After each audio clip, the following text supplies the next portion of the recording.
Come all you poor workers, good news to you I'll tell, how the good old union has come in here to dwell.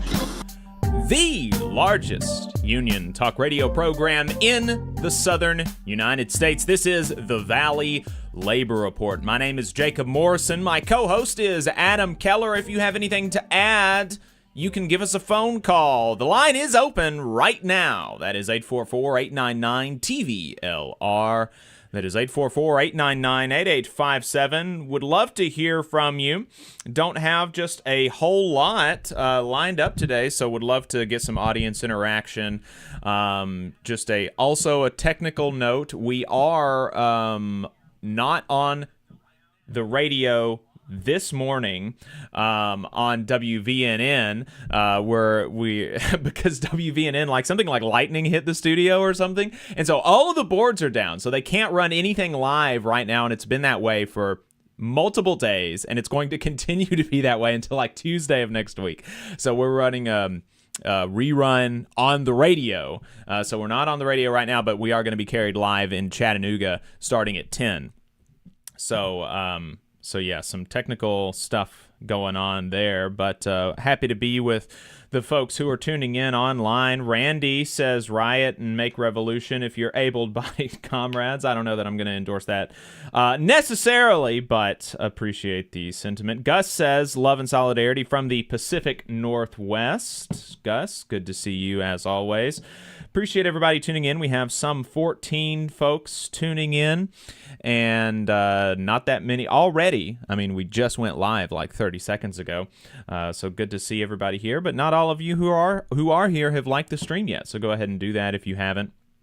Quirky Geek Girl says good morning from Toronto. Appreciate you tuning in as always. We're going to be talking a lot about news today. We have a lot of guests who are going to be kind of reacting to the news with us, particularly, the budget bill and some Supreme Court rulings on the National Labor Relations Board and the Merit Systems Protection Board for federal employees. Some really, really bad stuff.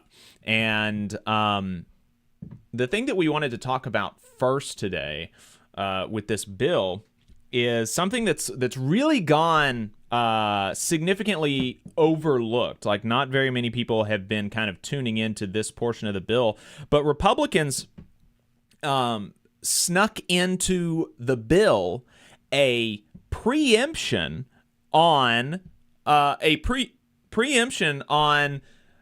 AI regulations from the states.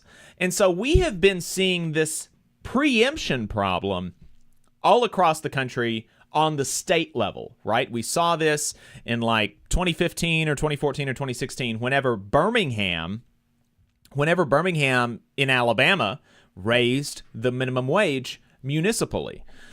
They raised the minimum wage to like $10.10 an hour or something like that. And the big government people in Montgomery, in the state legislature, passed a state law that says municipalities are no longer allowed to raise the minimum wage themselves. We saw this in Texas much more recently, where municipalities were trying to create heat protections for their workers. For folks, within the municipality of Houston, we want to try to protect workers from the heat because, I know that not all of our listeners are in the South.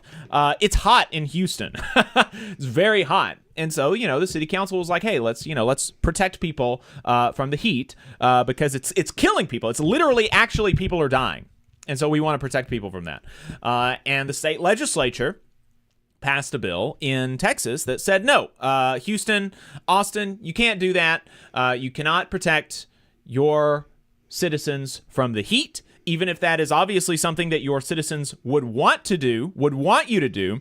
You can't do that. We're going to sit here in the state capital of Texas and tell you that you can't do what's right locally. Well, the Republicans are taking this a step further by doing this preemption federally on AI regulations. And the AI problem is really I am not tuned in to the AI stuff, so I frankly don't know exactly what to make of it, just because I'm not so tuned in. But what I hear when I do tune in for a little bit, I'm kind of walking around and I put my ear to the ground on the AI stuff, and I hear so many so many folks who are just apoplectic about like AI is going to destroy the world. We're going to have like a singularity problem, and AI is going to take over everything.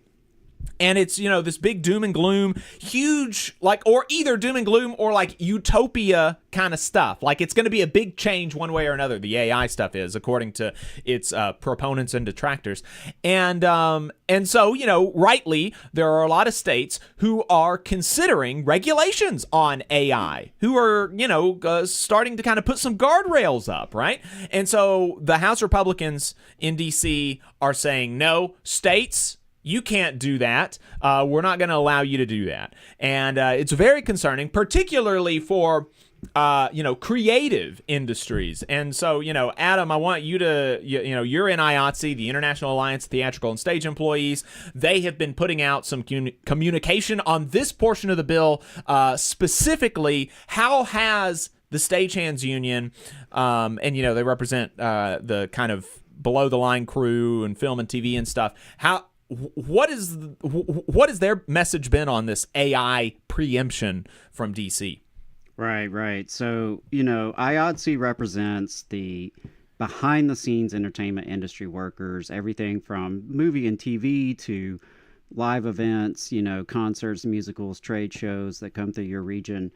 And last week, they put out a really good statement. They actually, talked about 3 U.S. policy developments regarding artificial intelligence. And I'm like you, Jacob. I haven't followed AI super closely.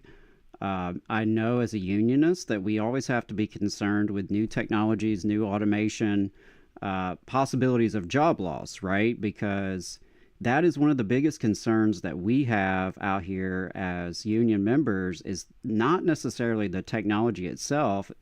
I think people make that mistake and think that workers are, Luddites and are scared of the technology. But if you actually dig deeper, even into the Luddite story, you recognize that workers aren't scared of new technologies. Workers are scared of job losses due to new technologies, right? Because we don't own these products. We don't own the robots. We don't own the AI, right? So any productivity gains are not shared with us.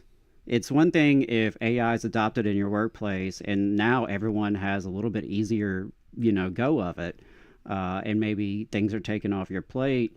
Maybe you even have less hours you have to work for the same salary, right? Things like that. That's one thing. But there's been a lot of concern about job losses. As you mentioned, in the creative industry, it was a big issue in the writers and actors strikes recently. I guess that was last year or so. So IATSE strongly opposes the proposed ban on state-level AI regulations that is contained in the House Republican budget. It's really, I think you're correct to bring up the state-level issues because it's always ironic when people who claim to be small government do everything but that, right? It is perfectly reasonable that cities, states, counties would want to have some sort of regulations and guardrails around this emerging technology. And, this is clearly, tech billionaire corporations who are trying to prevent that. And so what they're trying to do, and what IATSE says, is that what it's going to do is ultimately transfer sole authority to a historically gridlocked and slow-moving Congress and delete all existing state AI policy to make the Wild West AI landscape even more lawless. And it's not just blue states that have been, passing these regulations. For instance, Tennessee's Elvis Act protects artists from unauthorized AI-generated voice and likeness reproductions. Right? New York has an AI Bill of Rights. So this federal preemption actually does threaten jobs. It threatens our working conditions, our pay and benefits. And it's really unfortunate that the federal government is stepping in to try to block local and state government from taking action. For example, there are areas like California where there's just simply more movie and TV industry. It makes sense that California may have something to say on that, right? And that's not the only AI related development. Again, from this statement last week, May 14th, they actually commended the U.S. Copyright Office. The U.S. Copyright Office put out a report, Copyright and Artificial Intelligence, Part 3, Generative AI Training. Now, my eyes kind of glazed over when I heard that, or when I read that, but what it ultimately is the government's report on what's developing with AI, and again, setting some guardrails and discussing what some of those guardrails could be. So IATSE actually applauded that report. It seemed to be pretty pro-worker and a little skeptical of, some of the lawlessness and tech billionaire-backed, spread of this. And it also, the interesting thing is, shortly after this report, or around the same time this report was put out, the Trump administration has tried to illegally fire Shira Perlmutter. She is Register of Copyrights and Director of the U.S. Copyright Office, right? Just one day after the release of a report on the use of copyrighted materials to train generative AI models. So she puts out a report that's pretty pro-worker, that is skeptical of the tech billionaire industry here. Next day, she's terminated. And much like what we believe to be unlawful dismissal of the NLRB chair, Gwen Wilcox, she is not an employee of the legislative branch. The executive branch. She is an employee of the legislative branch. So, there's a lot of legal questions as to whether or not the Trump administration even has authority to do that. And it's unclear if this firing was in retaliation for the report. It wouldn't surprise us, if it was. We know that Silicon Valley billionaires have a lot of influence right now in politics. And so if the Copyright Office is trying to put up some guardrails with this unrestricted AI use, it would make sense. It would make sense. So I know IATSE is not the only union to be speaking out against this. Several unions have been putting together reports and commissions on AI and trying to study it because it is an emerging technology and it does have the potential. Yeah, if you listen to people, it has the potential to really transform the economy, to transform a lot of things. And so, again, it's very, very disappointing to see that government that is closer to you, state and local government, where you have more influence, where you may actually know the lawmakers or get a chance to know the lawmakers, right? That they are being prohibited from actually having a voice in this, right? And so that threatens us. And frankly, what's happening in Congress with this bill is a threat to all of us. This is just one little aspect to it that is a little bit undercovered, right? A lot of people don't know this, but there are so many bad things that are contained in this bill, from massive cuts to safety benefits, the safety net, like Medicaid. We're talking millions of people losing their health coverage. Attacks on other forms of the safety net, like SNAP, food stamps. Millions of people rely on that to feed their family. And, I'm not exactly sure what preempting state and local government on AI regulations has to do with the budget.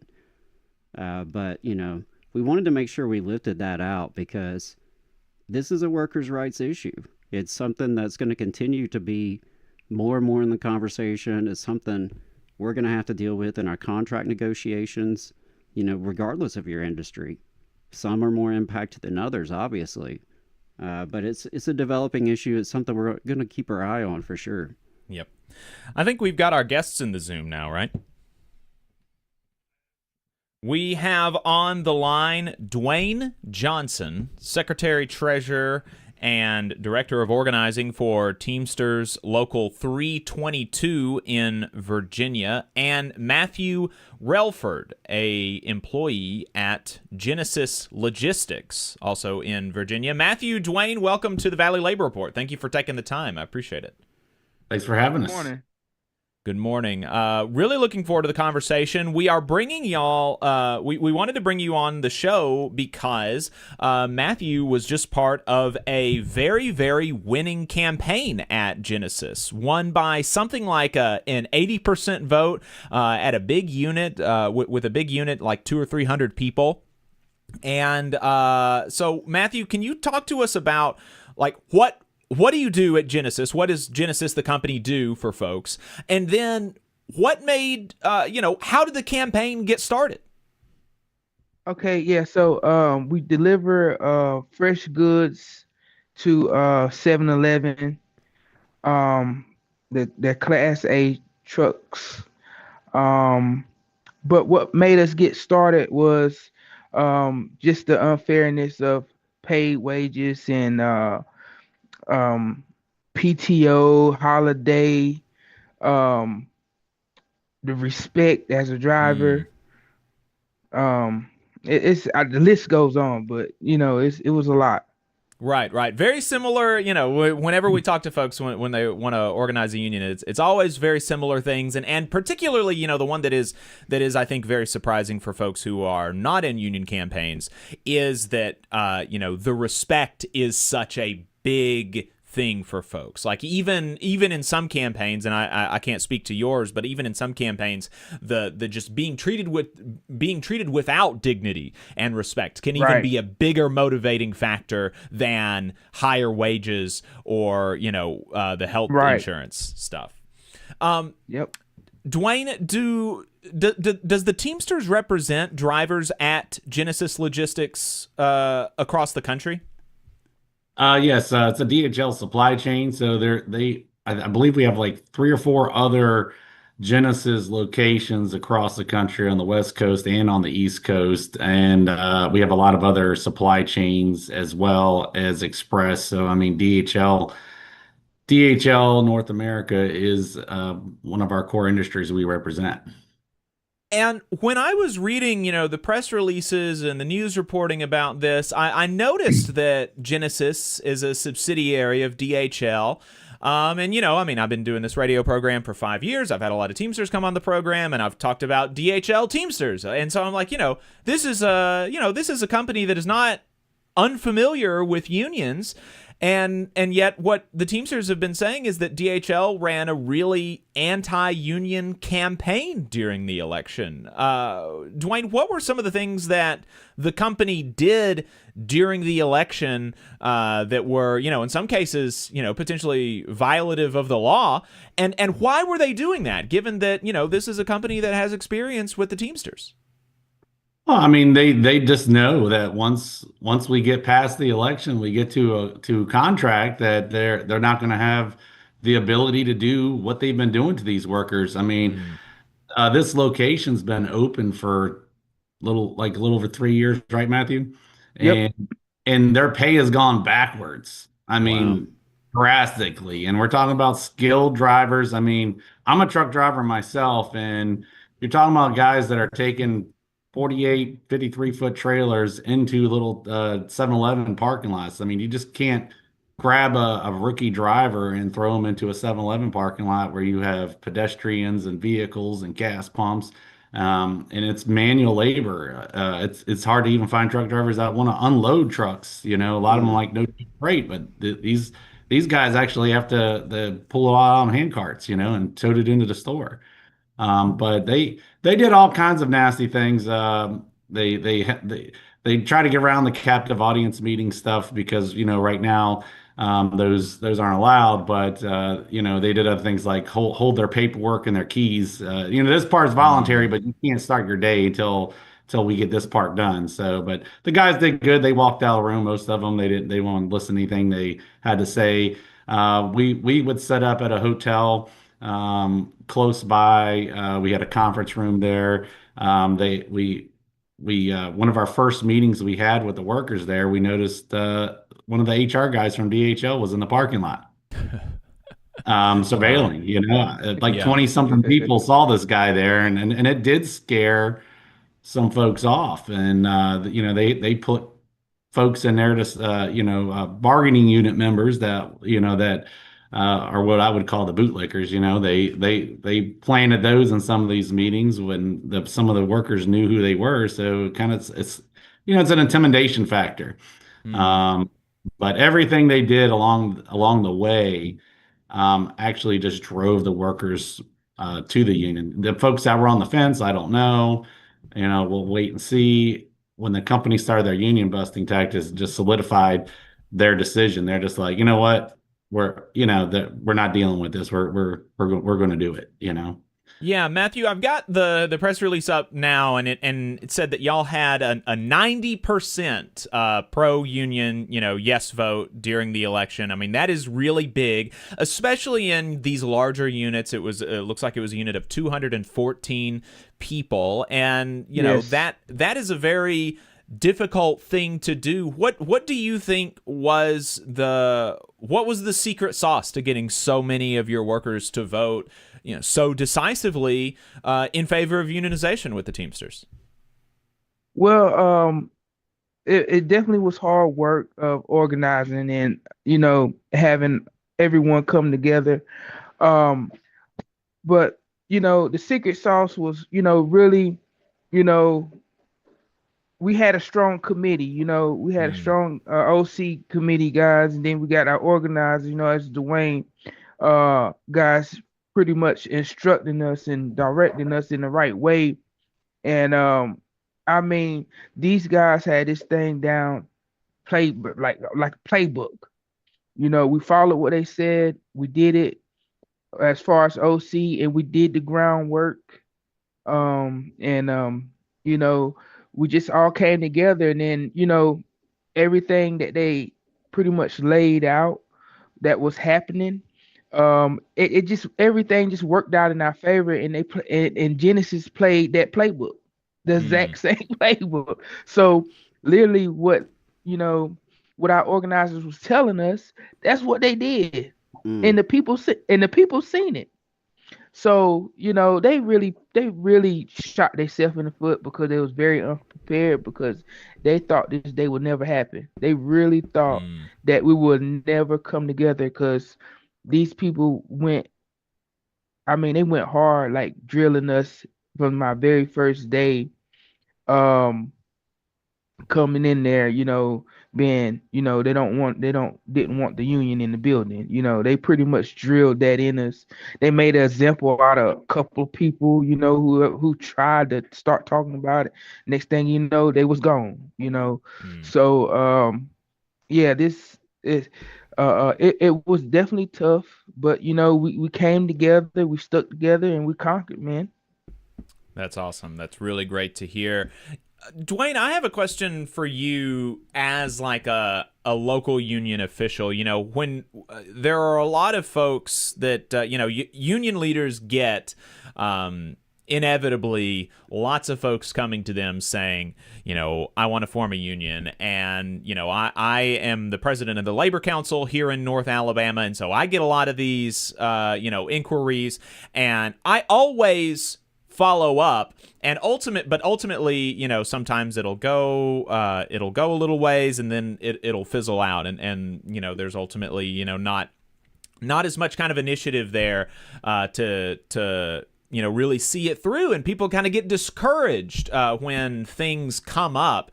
How do you tackle when folks come to you? Presumably what happened is some of the drivers here at Genesis came to Local 322 and said that we want to form a union. What are the next steps in your mind as you think about, does the union take on this campaign? Do we start investing resources? Like, how does that decision-making process look? Well, I mean, we want to help every worker. We believe everyone needs a union, but the issues there has to be issues there Mm-hmm. for most of the times. But one is just to listen to the workers, find out what the issues are, and then work around those issues and see if it's just a small group of people or if it's on a larger scale. I knew from my second or third meeting with these guys that this was going to be a landslide election, just because their issues were unified. I mean, sometimes you have some people that are worried about one thing, and then you have another group that was worried about another issue. These guys are unified across the board. It was like a broken record. Everybody had the same exact issues. Everybody was upset. They were beat down. They were tired. But those are things we look at. We slowly come into when we start talking with workers. Our biggest thing is just to hear their grievances and agitate them, and then also we want to we want to see how many, if it's really there. But we want to inoculate everybody on the process, and I think that's like the key here. I've been telling these drivers from the beginning, I'm not here to help you guys win an election for a union certification. We're here to win a contract, because having a strong union contract is what matters to the unit, to the members. And they all agree with me. They're like 100%. And I was like, well, no matter what I asked you to do, I need you to do these things as we go along the way. As like, just think of it as the election is just one of the battles in the war. Getting the contract is what we're ultimately here to do. And as we're marching down this road, we're going to ask you to do certain things. I need you to trust us here. Everything's built off of trust, so won't lie, won't promise anything to anybody. The only thing I'll promise to them is that the Teamsters will have your back all the way to the end here. No matter what, we have your back.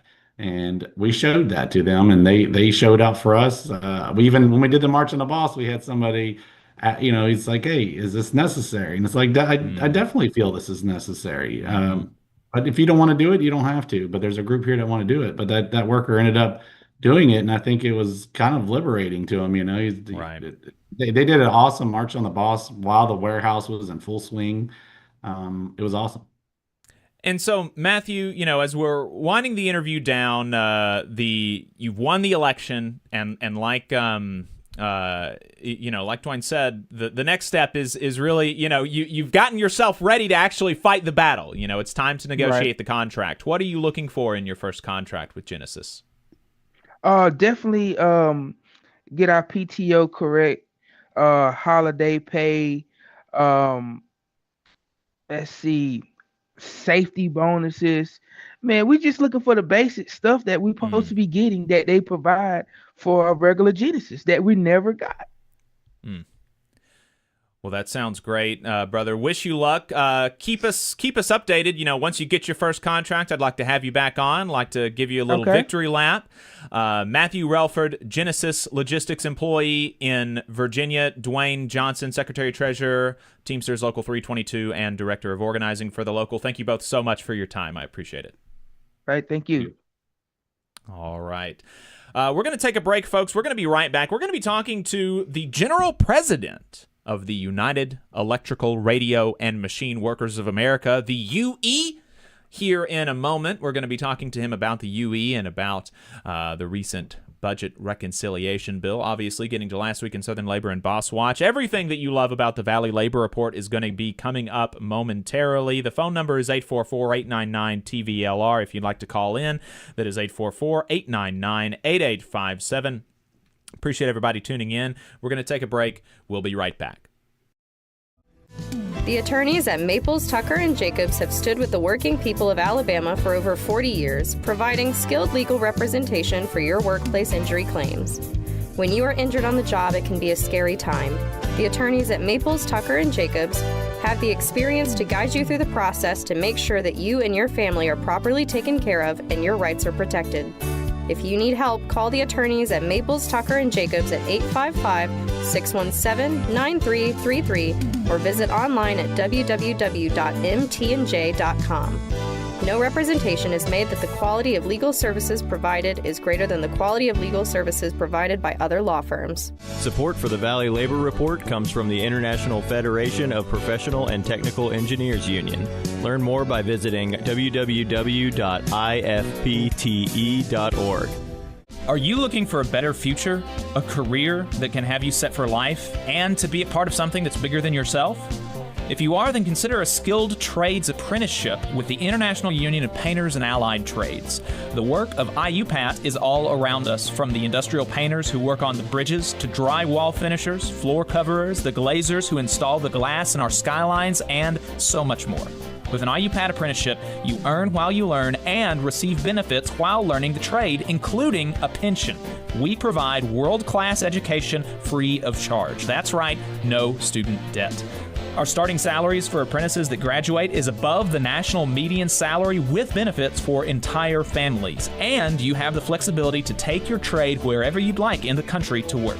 IUPAT District Council 77 covers our entire region, so give Adam Booth a call at 205-603-3142 for more information. Again, that phone number is 205-603-3142.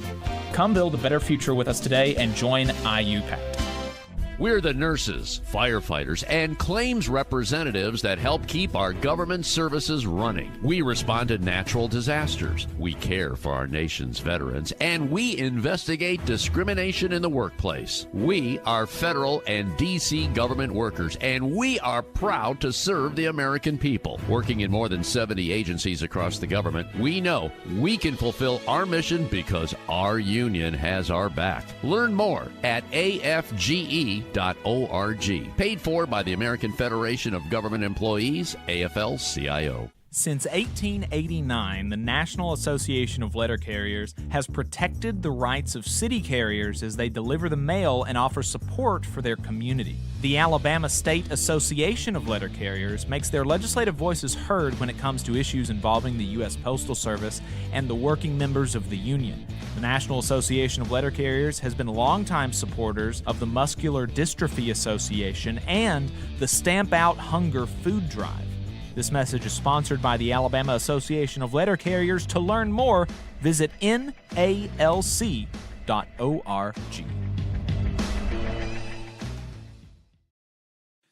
Unite Here is also a supporter of the Valley Labor Report. They are a labor union that represents 300,000 working people across Canada and the United States. Their members work in the hotel, gaming, food service, manufacturing, textile, distribution, laundry, transportation, and airport industries. You can learn more about Unite Here at unitehere.org.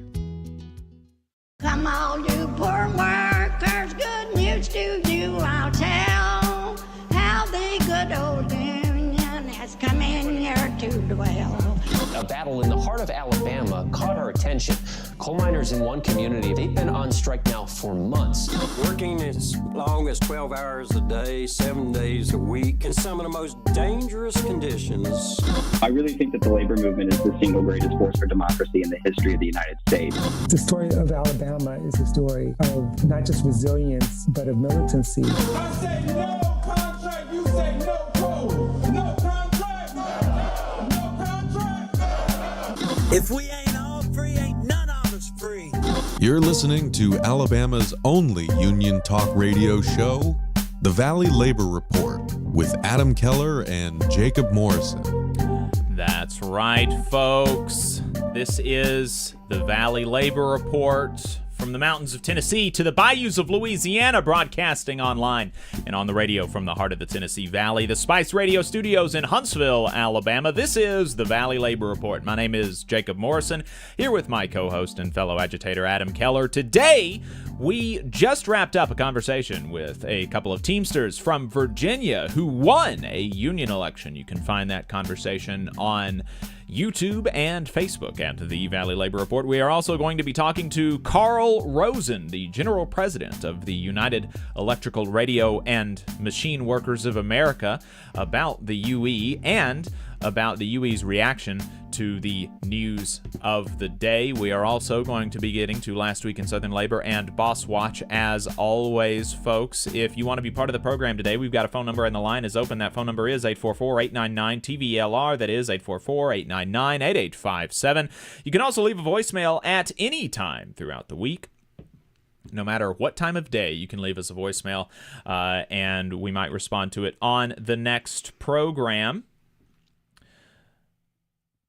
So just a reminder, if you haven't gotten enough of us by the time that we wrap up here on the radio, or if you want to see what we're up to throughout the week, you can find us anywhere you find anything online, in particular at our website, tvlr.fm, but we are also on YouTube, Facebook, and wherever you get your podcasts, all at the Valley Labor Report. Just a reminder, your support helps us stay on the air. Our largest single source of funding comes directly from our listeners, so if you want to become a sustaining donor to the program or make a one-time donation, you can go to tvlr.fm/donate or patreon.com/The Valley Labor Report.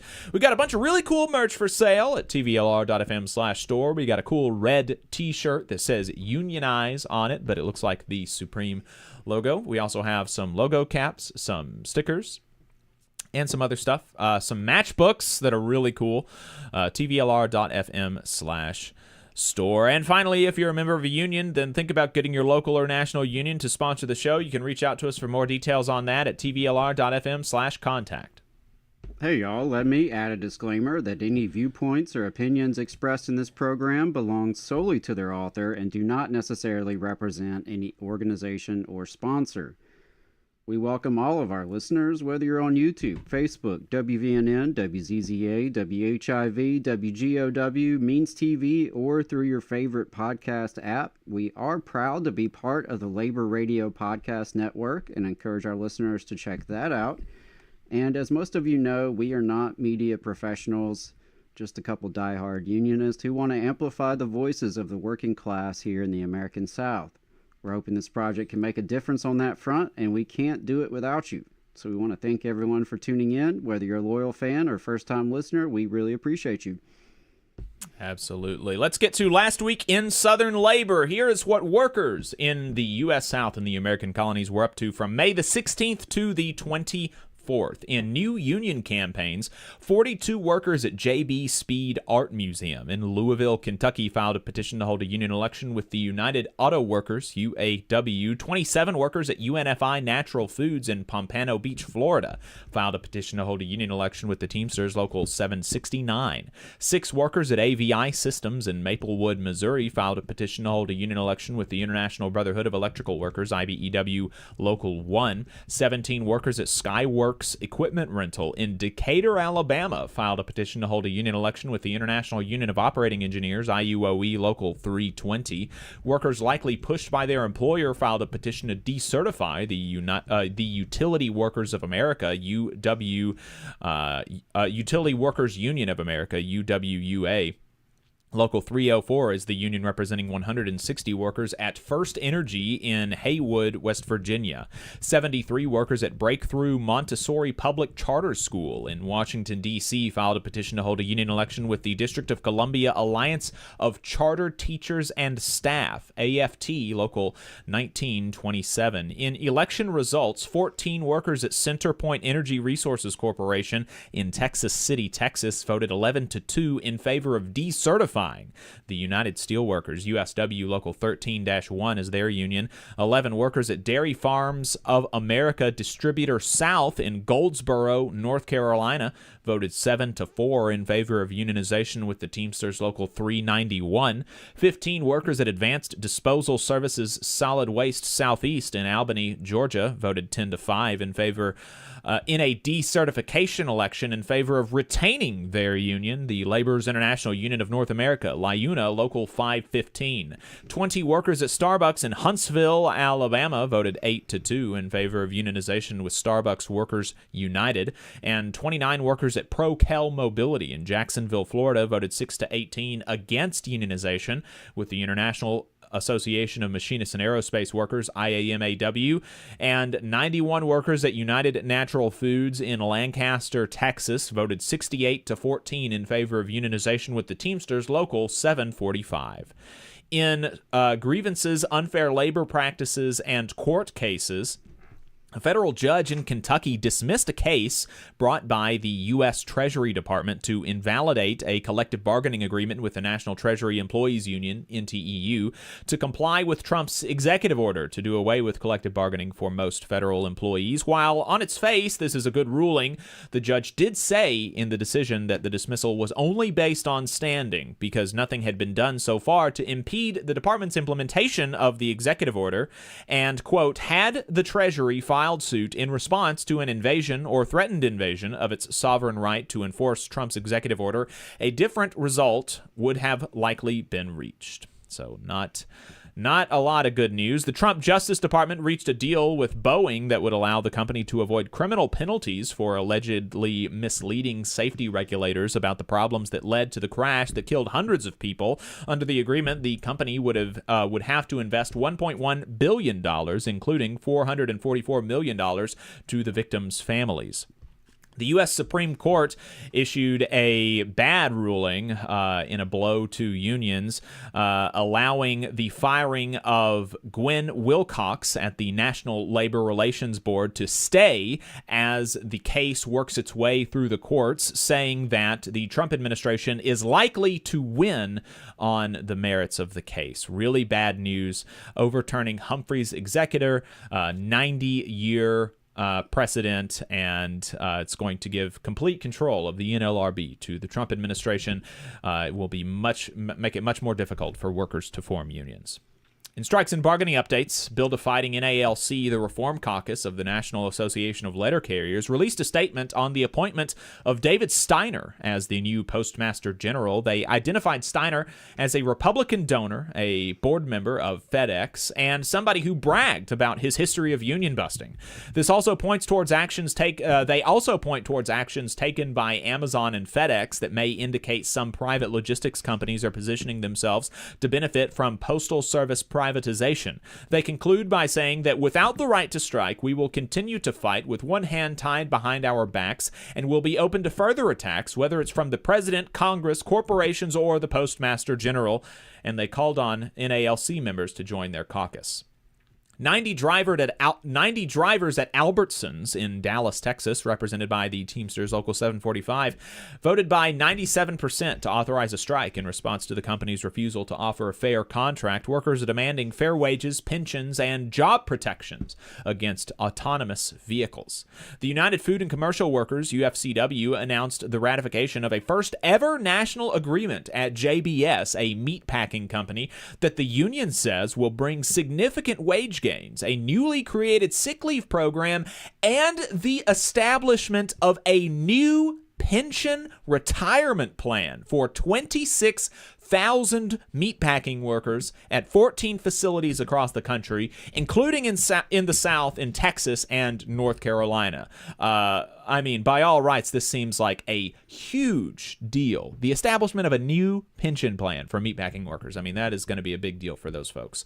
The Association of Flight Attendants, AFA-CWA, announced a tentative agreement with United Airlines covering 28,000 workers nationwide that the union says will deliver 40% total economic improvements in the first year alone. It now goes to local leaders to review, and it will then be sent to members for ratification. 2,000 Starbucks workers last week, including in the South, went on strike over the new dress code, saying that the company has to negotiate with the union over the changes. In political and legislative updates, Republicans passed a major budget bill in the House that would be devastating for working and poor families in the South. Across the region, it would kick 6.87 million people off of their health insurance. This includes 170,000 in Alabama, 250,000 in Tennessee, and 260,000 in Louisiana, where we are on the radio. It would kick 4.85 million people off of SNAP in the South. This includes 165,000 in Alabama, 160,000 in Tennessee, and 206,000 in Louisiana. And it would eliminate 342,000 jobs in the South. This includes 8,200 in Alabama, 21,000 in Tennessee, and 27,000 in Louisiana. In exchange for pushing poor folks further into poverty and eliminating jobs, it will deliver tax cuts to the wealthiest people in America. Teamsters in Texas are calling on the legislature to pass House Bill 4402, which would require trained human operators in any autonomous vehicles. The bill has already passed the House Committee on Transportation. Members of AFSCME Local 1624 were able to get the Austin City Council to pass AI protections for municipal workers. And that's it for our union updates. If you have anything that you'd like us to include, you can send us a note at tvlr.fm/contact, and we will include it in next week's roundup. There were several updates that we were not able to get to during the radio segment, so if you want to see the full, exhaustive newsletter for last week in Southern Labor, you can subscribe at tvlr.fm. We have now on the line Carl Rosen. Carl Rosen is the general president of the United Electrical Radio and Machine Workers of America, also known as the UE. President Rosen, welcome to the Valley Labor Report. Thank you very much, Jacob. It's great to be here. You've got a wonderful show. I'm glad to be part of it. Glad to have you on. It's almost unbelievable that we've never asked you to be on before, considering we are both very big fans of the UE. We're students of history to a certain extent, and we love what the UE has stood for, since its formation in the 20th century. And I wanted to give you a little bit of space to talk about the UE because it is a smaller union, even though it's had really explosive growth over the last 5 years, I think. And but it is still small enough that I think probably a lot of our listeners, even in the labor movement, are not familiar with the UE. It's not maybe a household name like the Teamsters are. And so can you talk to us about the UE, a little bit about its history and the workers that you represent? Sure. Well, UE was an original CIO union from the 1930s. Our full name, indicates who we represented at that time. Factory workers who made electrical parts, electrical machinery, huge electrical equipment, including locomotives, which is one of the few remaining plants we have from that era in Erie, Pennsylvania. But also radio equipment and a lot of machine shop workers, and that's why United Electrical Radio and Machine Workers of America. Most of those industries have left the country altogether. We also, had a long period there where much of the rest of the labor movement joined in with corporate America, and government officials. And others in attacking our union and trying to destroy it throughout the McCarthy era, the late 40s into the 50s. There were 11 unions that tried to stand for what the CIO originally stood for in the 30s, in terms of an independent militant approach to unionism that held up the interests of the working class above those of the corporate class, and whether it was at home or internationally. And those 11 unions paid a huge price for that. 9 of them were destroyed. Only UE and the West Coast Longshore, the ILWU, survived that period amongst those unions. And we've tried to carry on since then. And I think a lot of folks in the labor movement look to UE as a source of inspiration for what a better labor movement could look like. They try to emulate some of the things that we do within their unions. And we have a lot of friends throughout the labor movement because of that. But, we became an independent union. We had left the CIO before it merged with the AFL. We've remained independent. We're independent of the AFL-CIO. We're independent of the Democratic Party or of any political party. We believe in charting a course and taking positions that are in the best interest of the working class and our members, of course. Because most of our industries have left, because of those original attacks, which took us from being the third largest union in the country at 600,000 members, rapidly in the course of a decade down to 120,000, and then with the plant closing epidemic of the 70s and 80s, we were down in the 30,000 and below. 20,000 and below range eventually. We started organizing in other industries because our industry was gone, and we've diversified. And our approach is to organize workers who want our kind of what we call them and us unionism, others call class struggle unionism, and certainly rank and file unionism at its core, very, very proudly democratic approach to unionism.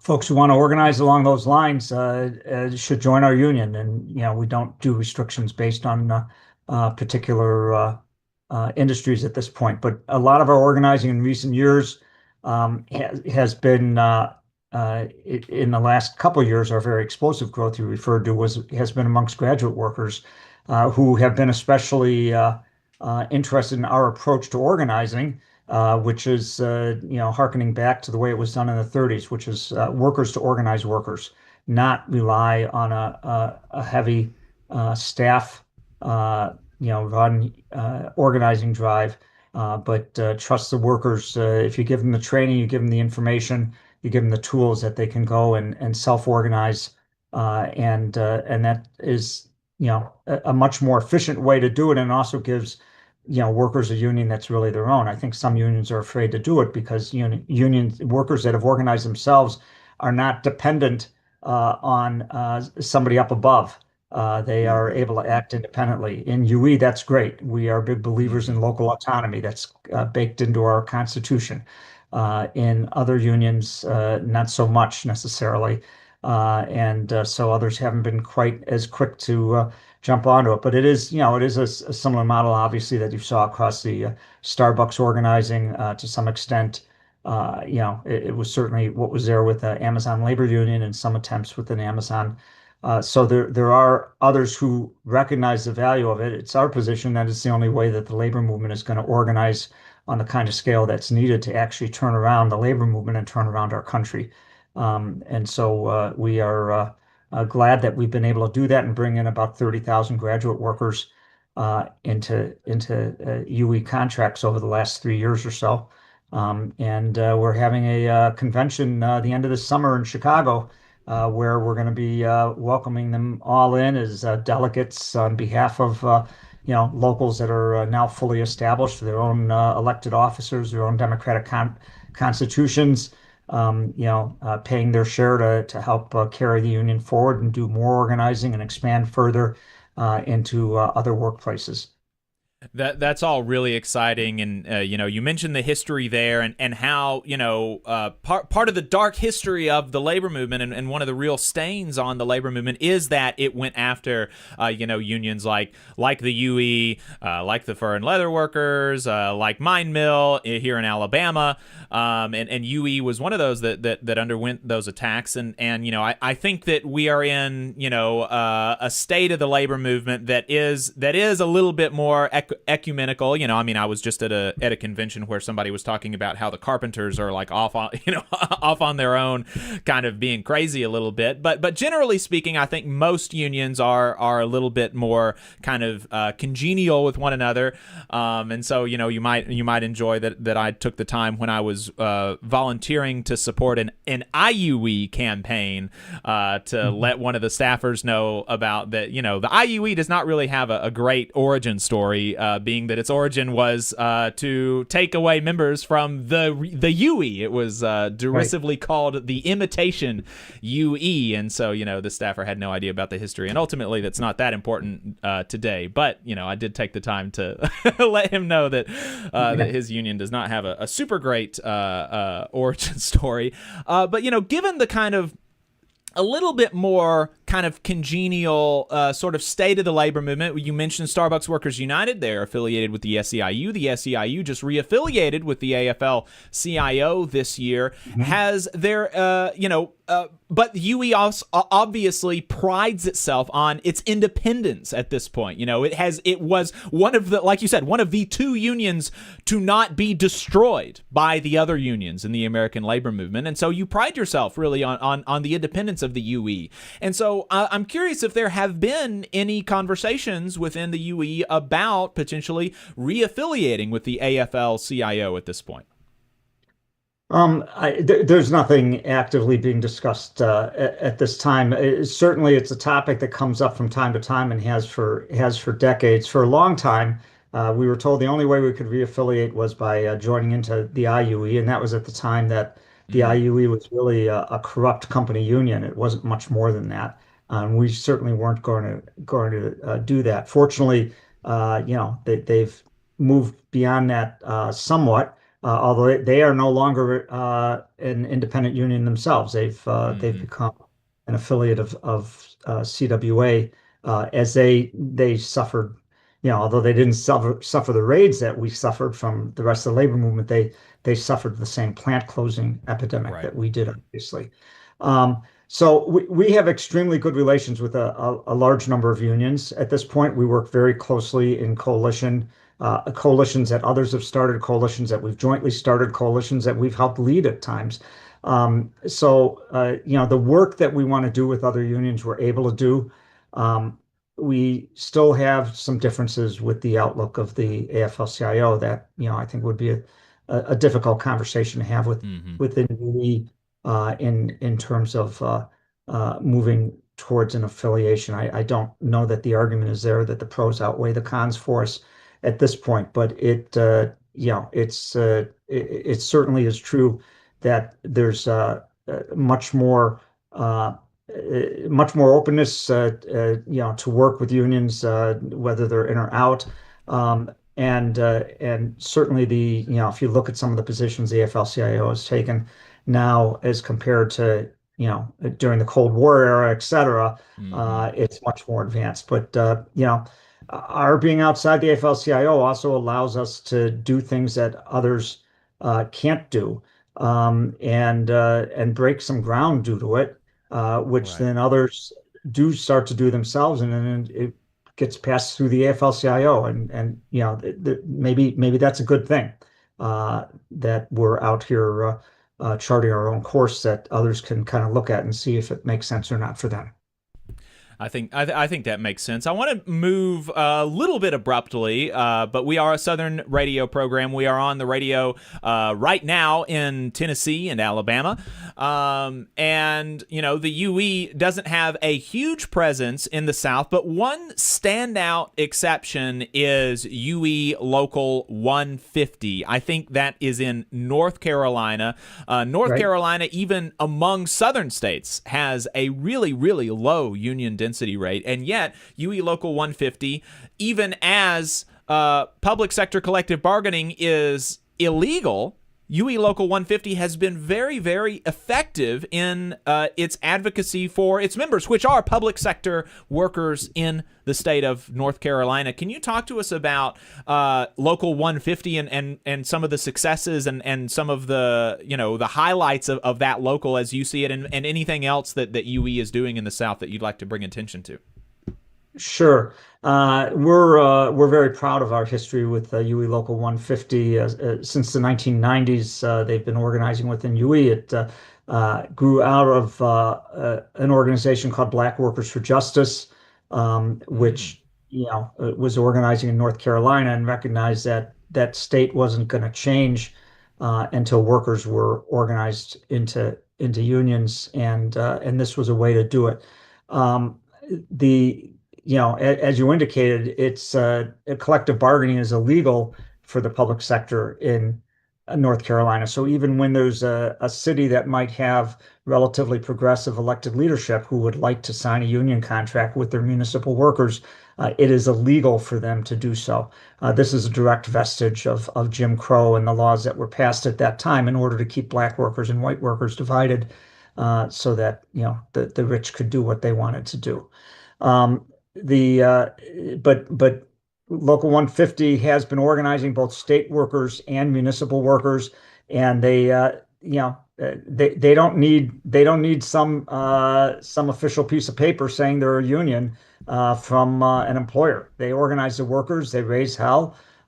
Municipal workers have repeatedly in recent years, done a lot of pushing via city councils, making public protest, etc. There have been several cases where workers have withheld their labor. They've stood down for the day or for some series of days when things are tough enough.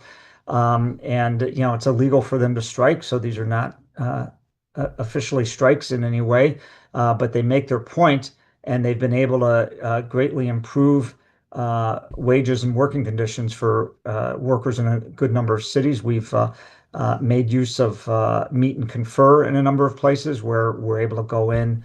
Our the elected union leaders in a particular area go in and talk to department heads, et cetera, to try to adjust things and make things better for the workers there. And similarly at state level in certain state institutions, and even there are some graduate workers in the North Carolina public university system who have organized, understanding that we've done that elsewhere. It's not generally you're not in a majority situation in terms of people who are at any particular time paying dues on a voluntary basis, et cetera. That's a very tough road there when you can't get a labor contract, you can't get all the things that come with that, a grievance and arbitration system. There is in many of these employers a grievance system of some sort. We frequently can't have direct union involvement, but we train the workers on how to fight their own grievances, give them the support they need. And then there's just a lot of work, building community support and putting pressure on these various public sector employers to do better by their members. They're engaged in a big fight right now because the state is looking to cut healthcare benefits for public workers in the state, and so we've got a campaign going around that. And at the same time, of course, continuing to give tax breaks to the wealthy and corporations. It's just happening at the state level what the administration in Washington is trying to do at a federal level. You mentioned that UE Local 150 has engaged in, I'm not sure what words you use exactly, work stoppages or standing down, whatever. But you mentioned that, strikes are illegal in North Carolina. And so certainly, at the very least, what UE Local 150 has done would, by some people, be called a strike. And many unions are very, very wary of engaging in any activity that could be seen as illegal. I could see a similarly situated local under another international union be significantly punished for engaging in action that might be perceived as illegal, in part because potentially the international union could be held liable for damages or end up bankrupting the union. I mean, I think the ILWU, who we mentioned earlier in the program, is facing some significant economic consequences for supposedly illegal actions that they took, and I think they're declaring bankruptcy or something. I mean, it's very concerning stuff going on over there on the West Coast. And so, how does the UE approach, or how do you think through, giving your locals autonomy while, encouraging them to be judicious in the actions that they take, so as to not bankrupt the international union? Or is there so much local autonomy that, whatever Local 150 does, the international actually cannot be held liable for those sorts of things? How do you think about those sorts of actions at the international level and empower workers to engage in actions that they feel like are necessary to improve their working conditions while looking out for, making sure that you kind of protect the greater institution of the UE? Yeah. Well, the first thing is we're not going to tell a group of workers not to fight for themselves. Mm-hmm. You ought not to have a union if you're not prepared to fight for yourself, and that's the problem with the labor movement. We have too many unions where they don't want workers to fight for themselves. That's got to be the starting point. Now, exactly what tactics and strategies you use, all of those, of course, are shaped by the organizational situation, the legal situation, and beyond. But we also know that the rule book in this country is written to stop workers from doing things. And the last rule in the rule book generally is workers lose. If we follow that rule book all the way through, we're going to lose. I was on the ground at just a tremendous event, and I hope folks are aware of it or look it up if they aren't. The Republic Windows and Doors plant occupation in late 2008, when 250 workers sat in at their plant that was in the process of closing, and demanded that they get the monies that they had coming to them, or they weren't going to let the machinery and the inventory that was in that plant be stolen out from underneath them when it should be being used to pay the money that was owed to them in a bankruptcy that was taking place with the connivance of a major bank and a corrupt set of owners. That was under the laws of this country, illegal under labor law, I suppose, also technically trespassing, et cetera, all kinds of things. The tactic was get the public on our side, make it impossible for them to come after the workers. And in fact, the public got on our side so much that almost all political leaders in the area came out in support of the workers, up to and including then almost President Barack Obama, who had been elected but wasn't yet in office. He got called on it at a press conference and came on the record saying, if these workers are owed money, then the workers are right. He didn't say, workers are not allowed to sit in and they should be arrested, which is what, under other circumstances, other politicians might have said. Under other circumstances, he would have said it. But we had created the circumstances where they couldn't say it because we had the public on our side, because we were talking about the banks got bailed out, we got sold out. I mean, that's where that slogan that later got popularized by Occupy Wall Street came from. I think that's the same thing that the workers in North Carolina, to the extent that they've taken dramatic action, they've done it in a way where they've built the public support for it such that the government wasn't going to be in position to come after them or their union. It is true, though, that, given local autonomy, I think the national union has some level of insulation. But, given the way that the courts are these days, I wouldn't rely on any court to protect any union from anything. If you're going to spend your whole life in the union movement cowering out of fear that you might get sued, go find another job. That's what I would say, because it's what's put the labor movement in the position it's in at this point. There we go. That is fantastic response. I love that. I'm going to do one more pivot as we wrap up, and I want to talk about some of the national politics. The House budget is a huge thing that has happened recently. There has been a real crackdown on dissent in this country, and I think it was just yesterday the Supreme Court issued a ruling on the National Labor Relations Board. It was not a final ruling, but it allowed Gwen Wilcox to stay fired as the ruling works its way through the courts, and that ruling was based in part on the fact that the majority of the Supreme Court felt like the Trump administration was likely to succeed in their arguments, saying that the president has the authority to do this, even though Congress explicitly did not give him that authority, and that there has been a 90-year precedent saying that the president does not have the authority to remove board members from independent executive or independent bodies like the National Labor Relations Board or the Merit Systems Protections Board for federal employees, of which I am a member of, AFGE.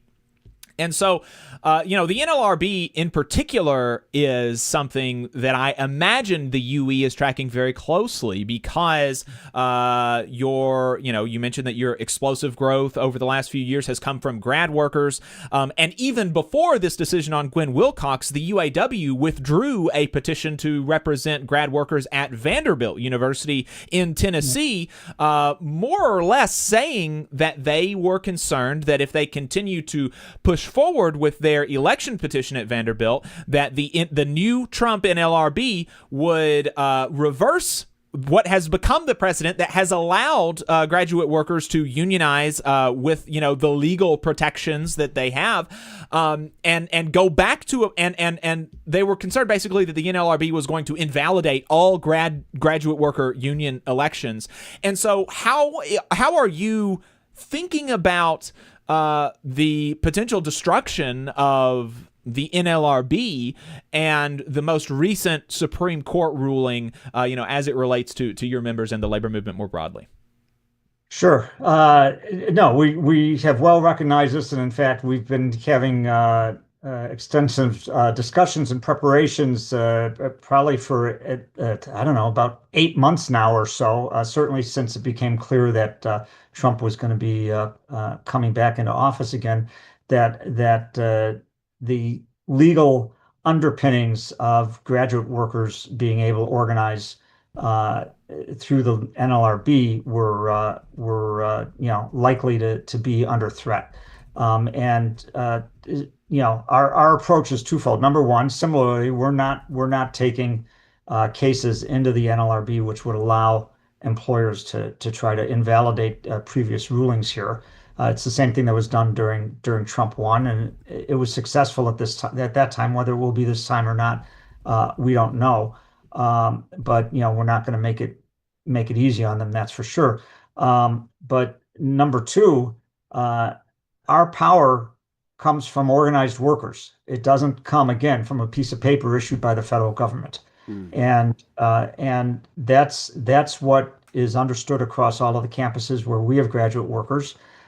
They've made commitments to each other to support each other in their fights. We have a conference board of our graduate worker locals. They talk about these things.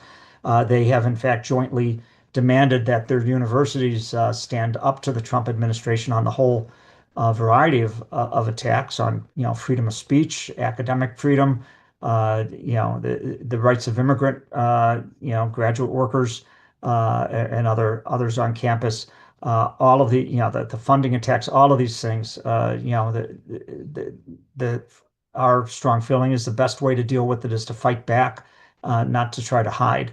And so, we're just pushing forward, and we've made it. I don't think there is a campus where UE is at that the administration is not well aware that if they try to take advantage of a bad labor board ruling to no longer recognize the union or something along those lines, take away our rights in some form or another, I don't think there's a single administration that doesn't know that they'll have hell to pay from our members on that, and up to and including strikes. That's the way we're going to make sure that our members protect themselves. Protection does not come from the government. The government, what government you have can have some bearing on the turf you're organizing upon, right? But at the end of the day, you still have to be organized. You still have to organize yourselves, and be ready to fight. So that's our outlook. What I'll say about that Supreme Court ruling is the deep cynicism of it, that they allowed an express path towards getting rid of people who are protectors of worker rights, both in the NLRB and for the federal workers also.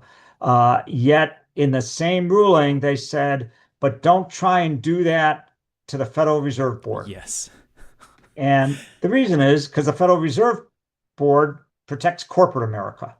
And they're willing to allow the Trump administration, when I say they, the powers that be, and in particular the conservative members of the Supreme Court, they're willing to let the Trump administration, to some extent, tramp all over the rights of workers. But they damn well want to make sure that those mechanisms that are in place to protect corporate America remain in place. And the Federal Reserve Board is a key part of that. That really was a funny aside, because the Federal Reserve was not called out in the lawsuit at all. There was no reason to address it, except for the part where it's very obvious logically that if you can fire the head of the National Labor Relations Board, which Congress said you cannot fire, then why could you not fire a board member of the Federal Reserve, which Congress said you cannot fire?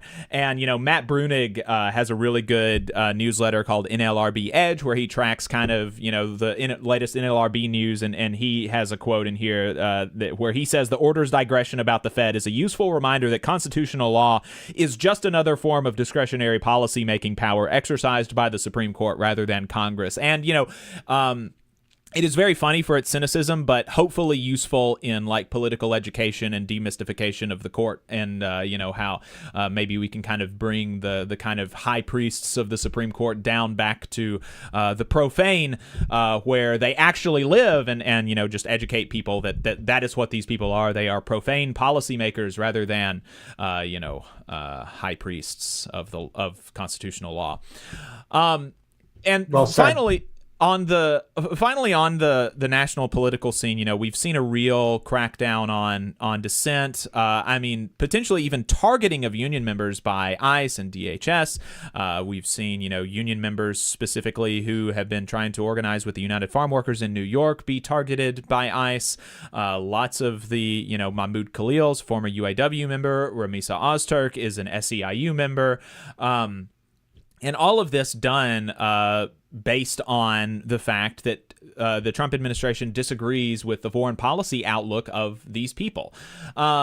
The UE has very consistently been outspoken on, foreign policy, generally been very supportive of the rights of Palestinians and things like this. And so how is the UE reacting to this crackdown on dissent in America? And what do you think the path for the labor movement should be in response to the Trump administration?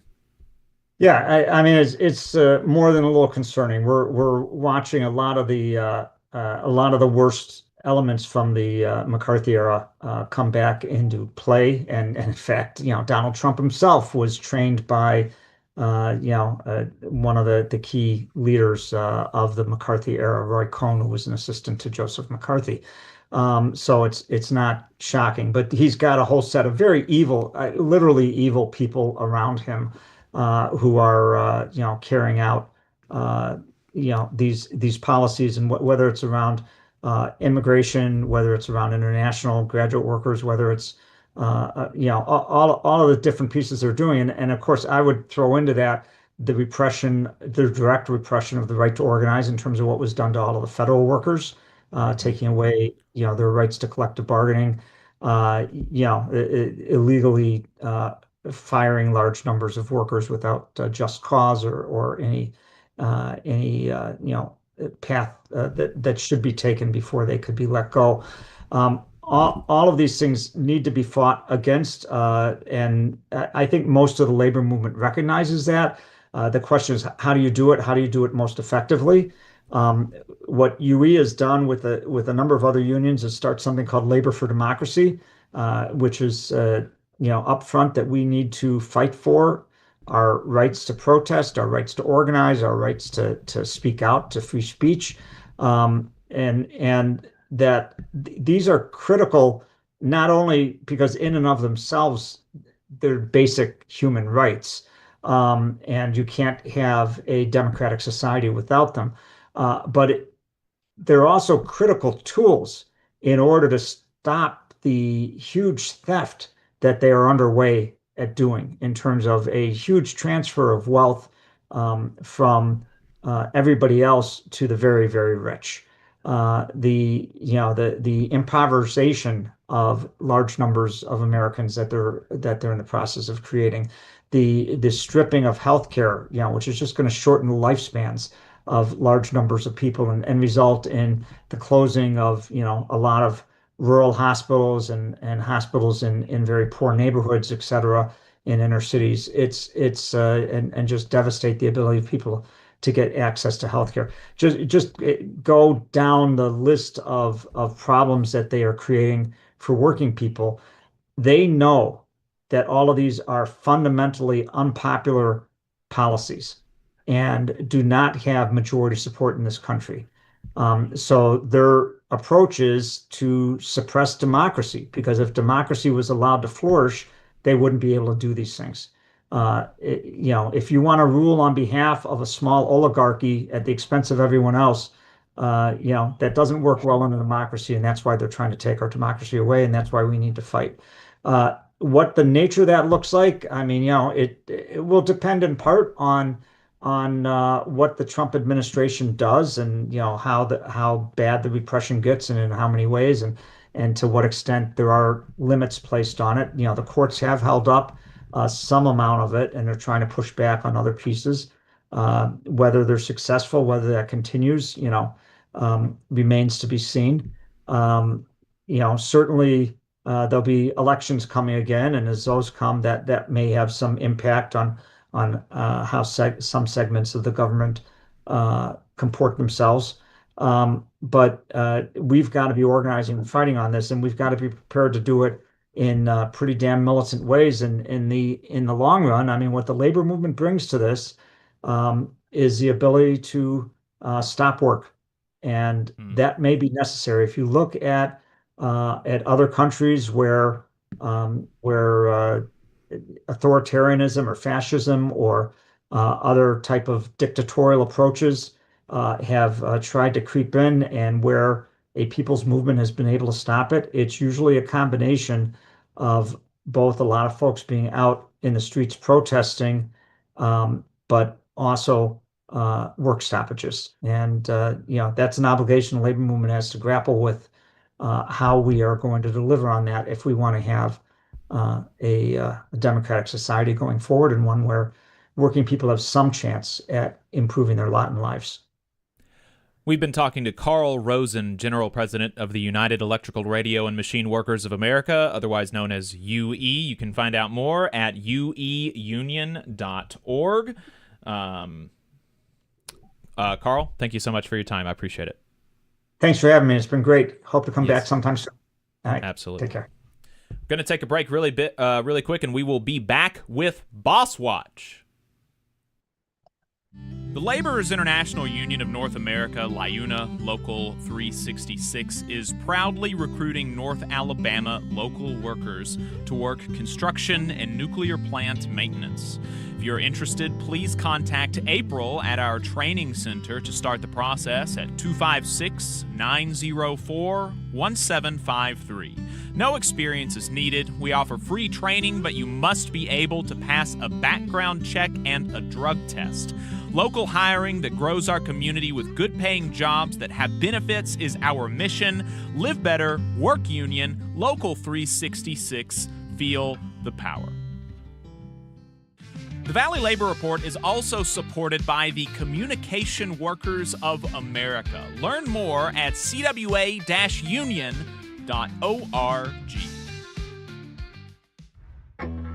Support for this program is provided by the International Association for Machinists and Aerospace Workers, Local Lodge 44 in Decatur, Alabama. Learn more at iamaw44.org. The Valley Labor Report is also sponsored by the United Automobile, Aerospace, and Agricultural Implement Workers of America, better known as the UAW. They are one of the largest and most diverse unions in North America, with members in virtually every sector of the economy. UAW-represented workplaces range from multinational corporations, small manufacturers, and state and local governments, to colleges and universities, hospitals, and private nonprofit organizations. The UAW has more than 400,000 active members and more than 580,000 retired members in the United States, Canada, and Puerto Rico. You can learn more about the UAW and join at uaw.org. The Valley Labor Report is also sponsored by Labor Notes. Labor Notes is a media and organizing project that has been the voice of union activists who want to put the movement back in the labor movement since 1979. You can learn more about Labor Notes at labornotes.org. The attorneys at Maples, Tucker, and Jacobs have stood with the working people of Alabama for over 40 years, providing skilled legal representation for your workplace injury claims. When you are injured on the job, it can be a scary time. The attorneys at Maples, Tucker, and Jacobs have the experience to guide you through the process to make sure that you and your family are properly taken care of and your rights are protected. If you need help, call the attorneys at Maples, Tucker, and Jacobs at 855-617-9333 or visit online at www.mtnj.com. No representation is made that the quality of legal services provided is greater than the quality of legal services provided by other law firms. Support for this program also comes from the Mid-South Council of Retail, Wholesale, and Department Store Union. Learn more at rwdsu.info. Union leaders, do you want a powerful website and mobile app built just for your members? The Union Active system, created by Unions America, makes it easy to share news and documents, send alerts, and keep your members engaged anytime, anywhere. Trusted by thousands of unions, Union Active streamlines communication so you can focus on what matters most, your members. With real-time updates, secure messaging, and custom features built for unions, you'll keep your members informed and engaged 24/7. Get Union Active today. Visit unionactive.com to learn more. Union Active, the ultimate website and communication system for unions. Come on, you poor workers, good news to you I'll tell. How the good old union has come in here to dwell. Labor creates all wealth. All wealth should go to labor. You are listening to the Valley Labor Report. My name is Jacob Morrison, here with my co-host Adam Keller. Running out of time today, so we're going to get to Union Busters in our Boss Watch segment, and then we're going to go into overtime. That's the second half of the program that we do that is online only, or mostly online. We're going to be talking to Maurice Mitchell, the national director of the Working Families Party, in overtime, talking about a lot of other stuff. 844-899-TVLR is the phone number. If you'd like to call in, we'll take a call right at the top of overtime. You can find us on Facebook and YouTube.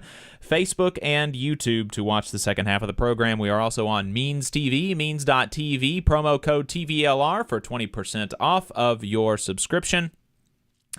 So Boss Watch is a segment that we do every single week where we take a look at what bosses were up to, particularly in the U.S. South, but not necessarily. And Union Busters, the segment of Boss Watch covering national updates, is sponsored by Labor Lab. Labor Lab is an employer watchdog organization, and they are committed to safeguarding the right to organize through unions, collective bargaining, and mutual aid. They do this by combing through reports that Union Busters are required to file with the Department of Labor. You can find out more at laborlab.us. Here are the new filings from this week. Statewide Conditioning in New Jersey hired the Cummings Group for almost $4,000 a day, $3,750 a day, and the workers did lose the union election 5-12, so that big investment from the bosses paid off. Sun River Health in New York hired Bridge Labor Solutions, and there is a decertification petition. The election is open for now. The Emergency Ambulance Service in California hired LRI Consulting for $425 an hour. That union election is still open. And in addition, the following filings were amended. Rachel Roderick amended her filing for LabCorp of Georgia to add her compensation rate of $2,000 a day and to remove the named union, which was previously listed as UFCW Atlanta. That is the union that she was advocating against. Roderick is a particularly interesting fellow because she is apparently, self-reportedly, an avid Bernie Sanders supporter to the point of having a class action lawsuit against the DNC for their partiality towards Clinton in the 2016 primary election. So this is a weird lady. I don't know what else to say about that, frankly. I think that is the first Bernie Sanders acolyte / union buster that I have encountered in life. So there's always something. Yeah, there's always one. As we're wrapping up, just a reminder, due to a lack of enforcement, a lot of labor relations consultants might disregard the law and fail to report their activities to the U.S. Department of Labor. Therefore, it is really crucial for organizers and workers to report suspected persuader activity to the U.S. Department of Labor's Office of Labor Management Standards. So please make sure that you do that. You can do that by calling them at 202-693-0123. And you can reach out to Labor Lab for help at contact@laborlab.us. That's it for the first half of the program. We're going to head into overtime. Got a great program lined up for you. Give us a call at 844-899-TVLR. That is 844-899-8857. If you would like to talk to us, we'd love to hear from you. Otherwise, Facebook, YouTube to tune into Overtime. Otherwise, we will see you next week.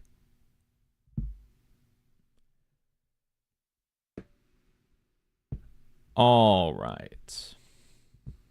We're off the radio now. Appreciate everybody tuning in.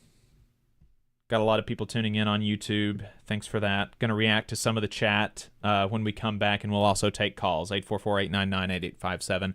We're going to take a break and be right back with Overtime.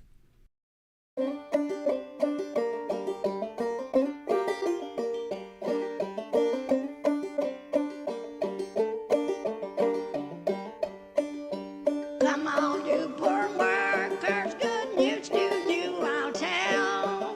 How the good old union has come in here to dwell.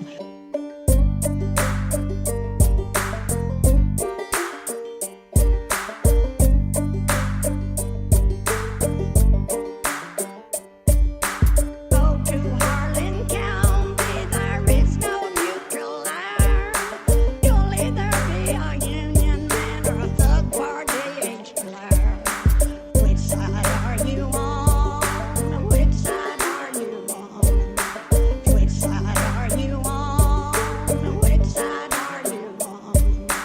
Come on, you poor workers, good news to you I'll tell. How the good old union has come in here to dwell. Which side are you on? Which side are you on? Which side are you on? Which side are you on? Which side are you on?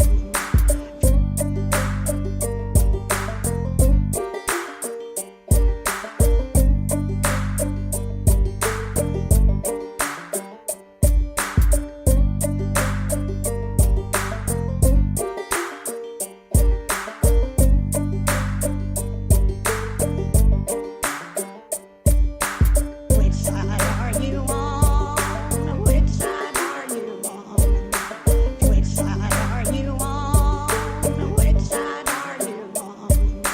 Come on, you poor workers, good news to you I'll tell. How the good old union has come in here to dwell.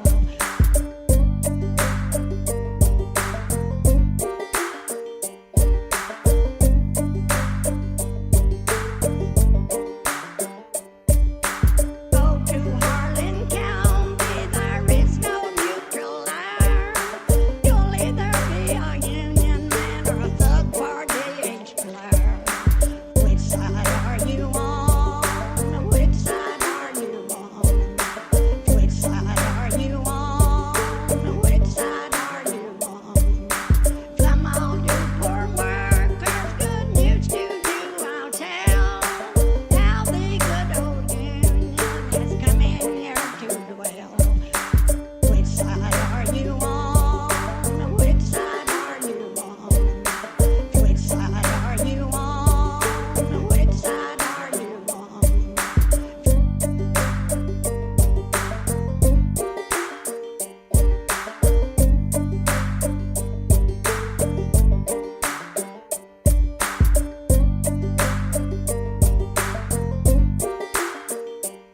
you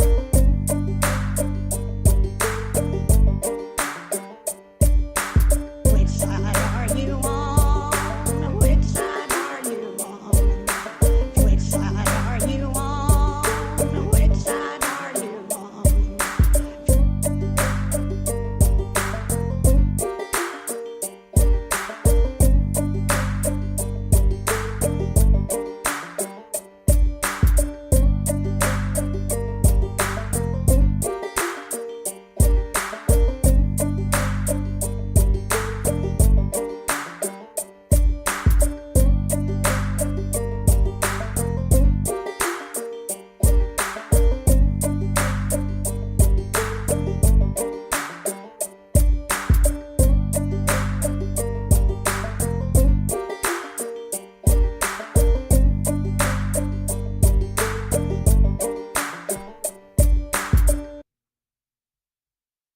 This is Overtime, a production of the Valley Labor Report, the largest union talk radio program and online news outfit in the South. Coming to you from the heart of the Tennessee Valley in the Spice Radio Studios in Huntsville, Alabama. We are run by working people and for working people in the South and all over the country. My name is Jacob Morrison. My co-host is Adam Keller. We appreciate you spending some time with us today. If you'd like to call in, the phone number is 844-899-TVLR.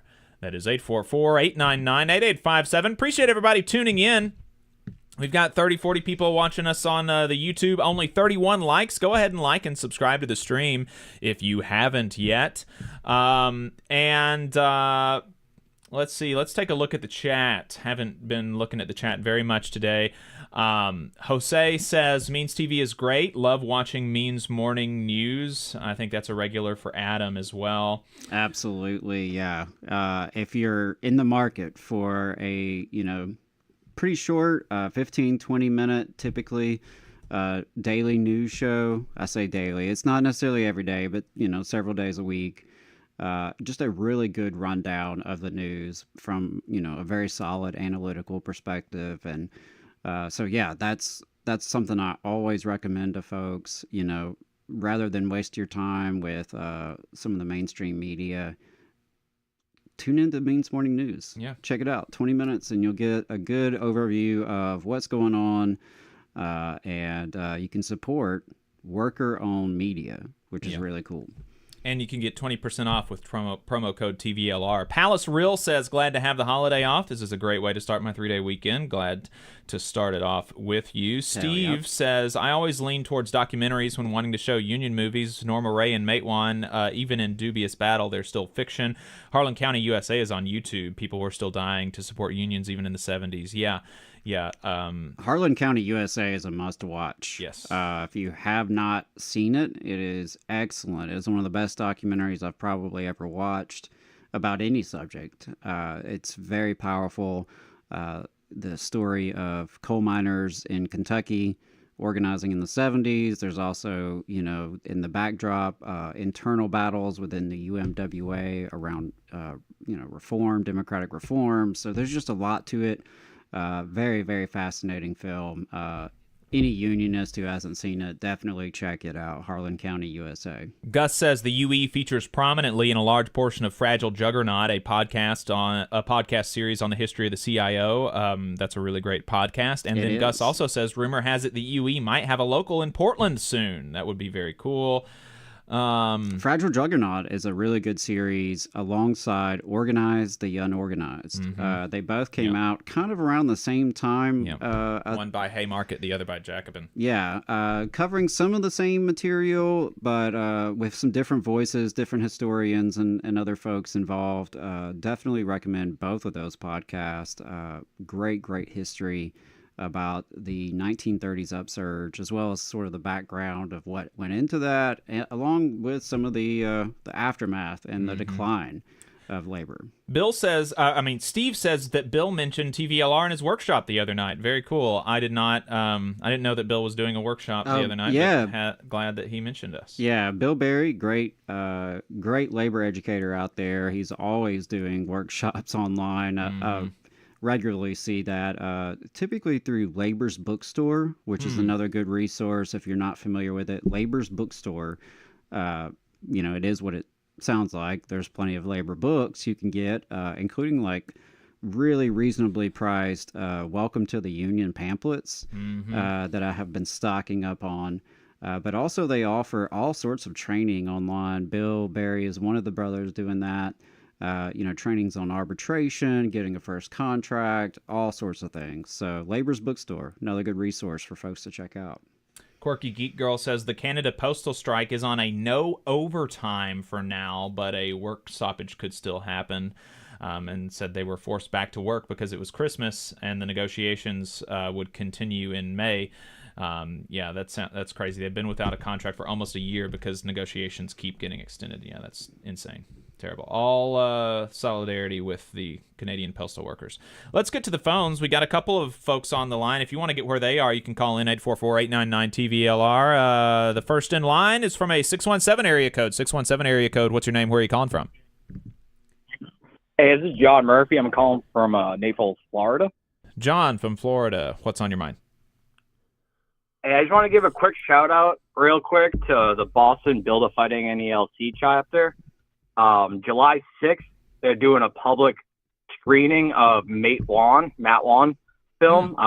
If you're in Massachusetts or Rhode Island, get in contact with them. Their email is bfnboston@gmail.com. But I was calling also in regards to June 4th. June 4th in Naples, Florida. Branch 4716 Naples letter carriers and Marco Island letter carriers are uniting to pressure Senator Rick Scott to oppose these federal reforms, and also to get our Congressperson Byron Donalds to reverse his stance on the attacks. So we're going to be rallying outside their offices June 4th, 4:30 p.m. to 6:30 p.m. Naples, Florida. So if anyone's in Florida, reach out to us. My email is nextgenerationcarriers@gmail.com. If anyone is in any other state that wants to mobilize, please do. For anyone that didn't listen last week, it was a group of us coworkers inside of our office, and we got tired of waiting for union leadership to lead us. So at the collective, we picked the date, we picked the location, we picked the action. And then today, we did a consensus, right? It's not just one person doing all this, it's a group. As UE mentioned, like, we need to build class consciousness, class struggle unionism. So during break time in our office, it was a 10-minute break, we had a discussion. This is Florida. This is a very deep red state. Naples is very Republican. Inside my post office is probably 75% Republicans. So the little group of us, those 6 of us, we came to a consensus. And the question was, do we reach out to the Democratic Party, or will that be too divisive? It is down party line, but to build a working class movement, you need the working class to stand with you. And that's a big question, right? So the consensus was to reach out to the Democratic Party. So if you're listening, and if you're a Democratic Party member from Naples, I'll be sending you an email tonight. But yeah, the question is, it's like, how do we fight back? And it starts on the shop floor. We need to build a movement. And right now we're all fractured, as UE was saying, like, they're not part of the AFL-CIO. So June 4th, we're rallying. I reached out to the Central Labor Council, the Southwest Florida Central Labor Council. They're fully on board. I reached out to NOW, the National Organization of Women of the Southwest Florida chapter. They're fully on board. So we're moving forward with this. Just this past Wednesday, we brought the motion to our union to actually endorse it. Like I said, we didn't wait for our leadership. And I encourage all your listeners to start owning our unions. Because if we keep going down this road, we might not have a union. And what are we going to tell our kids? What are we going to tell our grandkids in the future? Like, when the question comes up, like, what did you do to prevent these cuts? And if we say nothing, it's our fault. And then listeners from the northern states, like, I grew up in Boston, and I didn't really understand, like, how much religion plays into the South. And during break time, we were talking about, like, who can we have standing with us, right? It's better to have more people standing shoulder to shoulder with us than standing against us. And there's a lot of religious people that, in my branch, in my office, and they're like, well, my church is against, like, the LGBTQ community. Like, if they show up, maybe my church will frown upon me. And these are fundamental questions as a workforce we need to have. So it starts small, and that's, I don't know, I just called because the UE interview was great, and I also was just giving you guys an update, so sorry to take your thing. But I also want to give a shout out to Greeby, who's in my office, and he listens all the time. And he was like, Murphy, I heard you on the podcast the other day. And I was like, yo, nice. So it's great. It's great that you guys have a great reach across all sectors of our population, of our workforce. So thank you, guys. Great to hear it, John. Appreciate it, and good luck. Yeah, definitely appreciate keep it, us brother. updated. Love it when union members are taking initiative to get things going, right? Just moving things forward and bringing people together. I like that you're reaching out to community folks, and you're really, I think you're right on to talk about faith and how that is an important factor, especially down south. It is the Bible Belt. They don't call it that for no reason. And, faith and labor outreach is something we've really been thinking about as our labor council here in North Alabama. If you're not familiar with the Labor in the Pulpit program that the AFL-CIO sponsors, that is a great thing to check into. It's a way to kind of start small. Maybe just one or two of y'all can speak to a church group, some sort of faith-based group, between now and Labor Day. Typically, Labor Day is the big emphasis for this, but the synopsis of it is Labor in the Pulpit is an opportunity for labor union members and leaders to go engage with churches, mosques, temples, other faith-based organizations and groups. And it may be just giving like a 5-minute little speech to a Sunday school class or to the whole church. Or it could be something less formal than that. But the AFL-CIO does have a lot of resources out there online. They do regular check-ins and support for this program. It's something, I'm engaging with, and I would encourage others to engage with, because there are many, many faith traditions out there that are supportive of the rights of workers, right? The rights of workers to organize, the rights of workers to have living wages, to bargain collectively. I would encourage you and everyone listening to be thinking about those kind of partners that we can find. They're out there, and in many cases, it's just going to take some conversations and relationship building. And the more allies we have, the better we'll be, because we can't just rely on just our union, right? Or just union folks, period, right? Because we are only 10% of the population at this point. So we need allies to protect us. We need allies to have our back. And ultimately, we're all in the same fight to defend the working class. So love the initiative, John. Absolutely. We have another caller on the line, but I'm going to have to ask you to call back later in the program because our next guest is already in the Zoom. So we're going to go ahead and get to that, and then we'll take your call after this interview. Sorry that we ran up into the next segment. But we have on the line now Maurice Mitchell, the National Director of the Working Families Party. Maurice Mitchell, welcome to the Valley Labor Report. It's great to have you. It's good to be with you. I really appreciate you taking the time. I think that I know who was calling in, and they had mentioned in the chat actually that the Working Families Party in California, which is where he was from, is having some event here over the next week or so. So, definitely there's Working Families Party stuff going on all over the country, from New York to California. So, can you talk to folks in our audience about the Working Families Party generally? Like, what is it? What is its mission? What is the theory of change? Stuff like that. Absolutely. So the Working Families Party is a grassroots, bottom-up, third-party movement that started 26 years ago.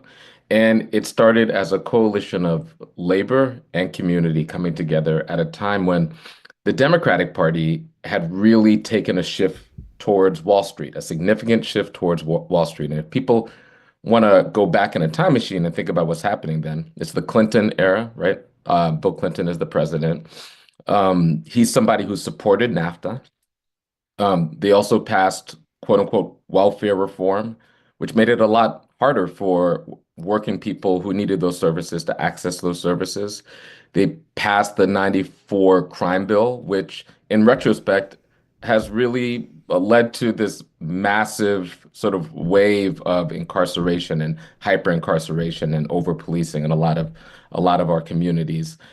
So this was a Democratic Party that, at the time, folks in labor unions and grassroots organizations felt was basically cribbing a lot of the ideas of the Republicans and a lot of the economic ideas of the Republicans, that felt we need to build our own political party. And in a proper democracy, the interest of everyday workers and the interest of labor unions should be represented in politics without having to negotiate with the bosses in one political party. So that's what the Working Families Party is. We started in New York, and we started with some community organizations, so ACORN at the time, and Citizen Action of New York, and some labor institutions, so CWA District 1 and UAW Region 9. Those were the four institutions that began the Working Families Party. Now, fast forward to 2025, the Working Families Party, we have chapters, like chartered chapters in more than a dozen states. You just mentioned California, and I just talked about New York, but many, many other states. We have organizing committees, which are building chapters in other states. And, there's a lot of interest for the Working Families Party, especially after November's election, where a lot of us joined in a united front with a lot of other forces, not just labor unions and grassroots organizations, but a lot of the wealthy people who are inside the Democratic Party in order to get VP Harris elected. And we basically aligned with the strategy that was being laid out, and it didn't work out.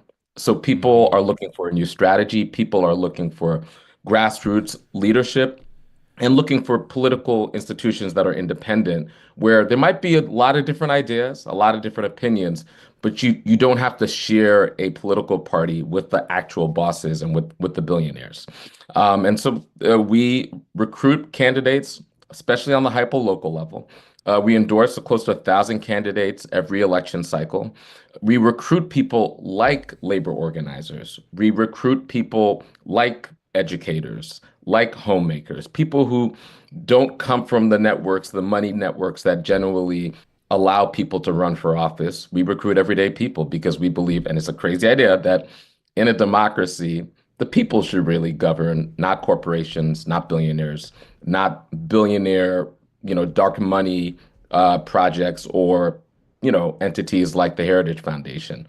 And we've been running and winning throughout all those years, and we've been securing concrete victories for working people.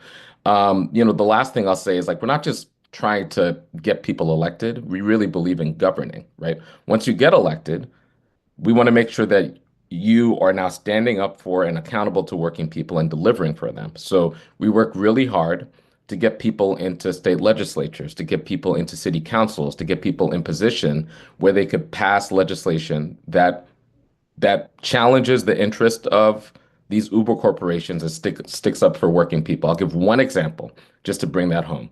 So right now, most places in the country, we're facing an affordability crisis. We're facing a crisis of just trying to stay in our homes, right? Rents are increasing way past where most people could afford, and the price of housing is increasing. One of the reasons for that is that rents are being artificially increased using algorithms and AI.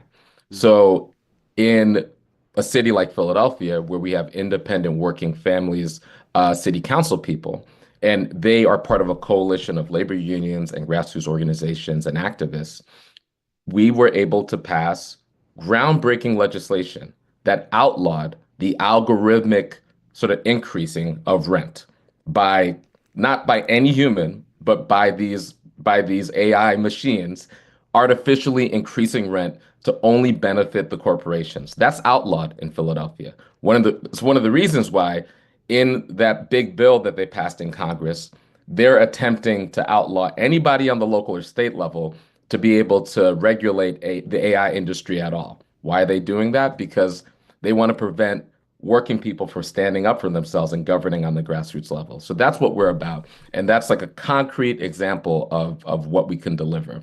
And that's not just one independent city council person. That's them representing a coalition of labor, community, and activists. A really quick sort of trivia type question. You mentioned the Working Families Party was founded by a coalition of unions and community organizations, and it was founded in 1998. And that, as something of a student of labor history, that made me think of the Labor Party USA, which was founded in 1996 by particularly labor unions. Was there ever an official affiliation between the Labor Party USA from 1996 and the Working Families Party in 1998?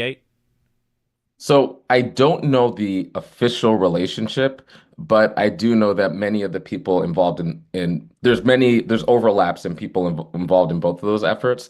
And the people who decided to build the Working Families Party in New York, they were working on something called the New Party. And the basis of that was a election law called fusion, which used to be the law of the land. and it allowed for independent parties to be able to cross-endorse the candidates of others. And so it basically allowed for more of a multi-party democracy in this country. That actually the Republican Party came out of a fusion effort. A lot of American history, American political history included fusion parties. Eventually, the two-party duopoly made it a lot harder and tried to outlaw fusion in a number of states. And the people who were building the new party in the 90s, which included labor and community folks, they believed that fusion should be the law of the land in every state, and there was a lot of legal backing for that. And went all the way up to the Supreme Court.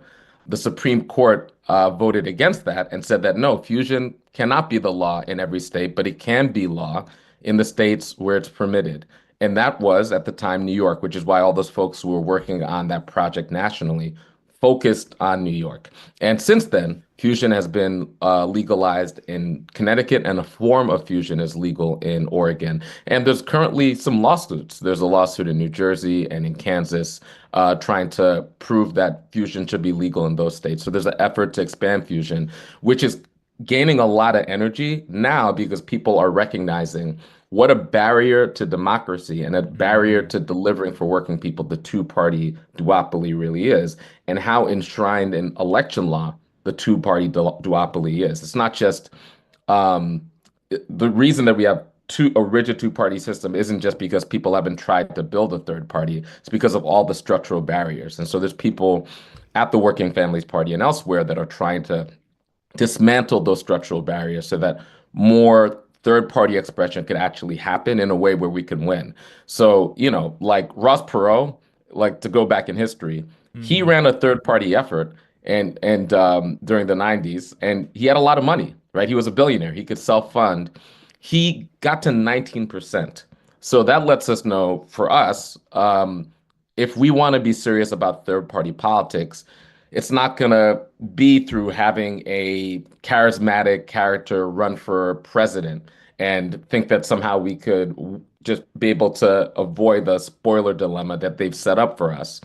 We're going to have to do it county by county, state by state, because there's no guarantees or there's no shortcuts, especially when there's so many interests that are trying to prevent you from doing the thing that you're doing. Right. And just for folks who may not be familiar, to dwell on the fusion voting, the thing that's really kind of unique about it is that it allows third parties like the Working Families Party to endorse, to have on their ballot line like the same people as another party. And so people can try to court the nominations of multiple parties in states where fusion voting is legal. So like AOC in New York runs on the Democratic Party ballot line and the Working Families Party ballot line. And so being able to have that ballot line in addition to the Democratic ballot line, there are going to be people who are loyal to the Working Families ballot line. And so that might, encourage Democrats to try to push some of their, positions towards the Working Families Party, or, make sure that they're not, that they don't lose that ballot line, because a certain number of their votes are typically going to come from the Working Families Party constituency. And so that's helpful in, being able to build the power of the party as an institution, and make, convenient or like alliances of convenience, election by election, and, ballot line by ballot line, rather than always having to have a distinct candidate to be able to maintain, having the ballot line. Right. So, that is correct. And it's not legal in Alabama, and it's definitely very frustrating. It's a great tool for us to build power, because if you have to, as an independent party, be able to contest every single election with your own distinct candidate. Right. That's why the political system is designed that way. It's like overwhelming. How do you do that? But through fusion, you could build your base over time, and hundreds of thousands of people vote on the New York Working Families Party ballot line every election cycle. And I guarantee you, when it comes time to govern, we're able to, our voters don't get lost in the sauce. We know exactly how many voters voted for a particular candidate in a particular geography or a particular district. And oftentimes we're the difference maker, right? And nobody disputes the fact that there are voters that otherwise would not vote for that candidate, that vote on the Working Families Party line for that candidate. And it really does help shift them towards our interests. Absolutely. Right, exactly. And so, most people, including myself, if they know of the Working Families Party, they know about it because of New York, maybe some, activities in the Midwest, maybe California. But the Working Families Party does have some activities in the South. Can you talk about those and how the Working Families Party nationally is thinking about building power for the party and for working families in the region? Sure. Well, we had a party in South Carolina when fusion was legal, but they outlawed fusion pretty recently, a few years ago. We have they outlaw fusion because it's effective, right? It's almost surprising though that would happen in a state like South Carolina because it would have to have been passed with Republican support, and I could almost see Republicans being like, well, the Working Families Party is a threat to the Democrats, not to me, so I don't give a shit, right? But I guess there was enough like duopoly partisanship, right, on the part of the Republicans that they were willing to protect the Democrats because maybe if the Working Families Party is successful enough, then maybe the Libertarians are going to be successful, and that's going to eat into me. Yeah, it's interesting. I would like to be a fly in the wall in that smoke-filled room to figure out what happened there. But we're doing a lot of work, and we've been doing a lot of work for many years in the state of Georgia. And we have an organizing committee, not yet a chapter, but an organizing committee in Georgia that we're very proud of. And we've been organizing all throughout the state, of course, in the Atlanta metro area, but in a number of places. And we're continuing to do that work. We have a program called Bet on Us that is a very specific leadership development program in the Southeast region. And we've been able to recruit and train specifically Black women to run for local office. I think we're close to maybe like 300 or more than 300 women have run through that program over the past few years. We've run elections in a number of states, and we've supported allies in states like Mississippi and Florida. And we've done a lot of work over the past few years in North Carolina and worked very closely with community partners in North Carolina. And there's more and more interest in the South. Like I just got some interest from somebody in Kentucky. We've been talking more seriously with people in Mississippi. That's an ongoing conversation. So there's a lot of interest, and we are committed to and invested long-term in party building in the South. Party building and anything really in organizing. Like I like to say, there's no guarantees and there's no shortcuts. So the work that we do, there's no grand slam, because you ran some, amazing candidate somewhere that could lead to building a strong party base. And so we take very seriously the prospect of building up chapters state by state by state in the Southeast, but it's something that we believe is required. A lot of people say, so the South goes the country. I really believe that. I think the fight for the direction of this country will lead through whether or not we could build very strong organization of working people in the South, both the Southeast and the Southwest. Right. And I think at one point this has been, I guess, gosh, I was Googling it just now, and when Woodfin was first elected was in 2016 or 2017, so that's been almost 10 years ago. But I think at that time there was some presence of the Working Families Party in Alabama, and the Working Families Party, along with Our Revolution and Bernie Sanders, had endorsed Woodfin and was a big part, is my recollection of the history of him getting elected over the incumbent. And that was really exciting at the time. I think that ultimately Woodfin has been a little bit of a disappointment. I'm not in Birmingham. I don't know a whole lot, but it seems like folks are kind of disappointed in him. But and I want to speak on that. So that was a little bit before my time, but I want to talk about the topic of individual candidates disappointing us.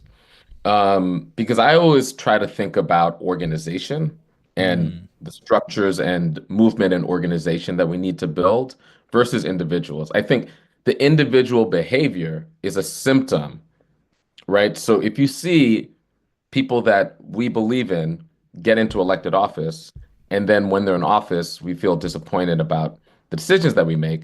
I always want to figure out what is the organizational solution to that, right? Not necessarily looking at that person as an individual as being somehow like a corrupt person or a flawed individual. I generally assume that there's organizational solutions and structural solutions.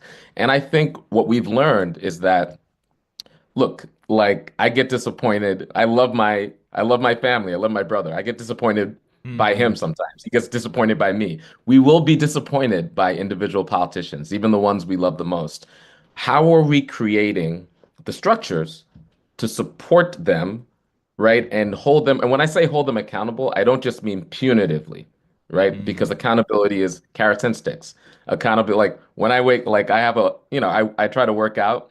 One of the things that helps me is the positive accountability of knowing that, when I have like a little accountability circle. When I do work out, when I do my morning workout, I let them know, they give me a high five, right? So what are the positive things and also perhaps the punitive things we're doing after they get elected to support them and hold them accountable so that they could govern the way we want to govern? And what we've learned over time is that there's a lot of work that you have to do after an election to ensure that the people we put in office succeed and actually deliver on our agenda. They are being sort of skyrocketed into a corrupt system.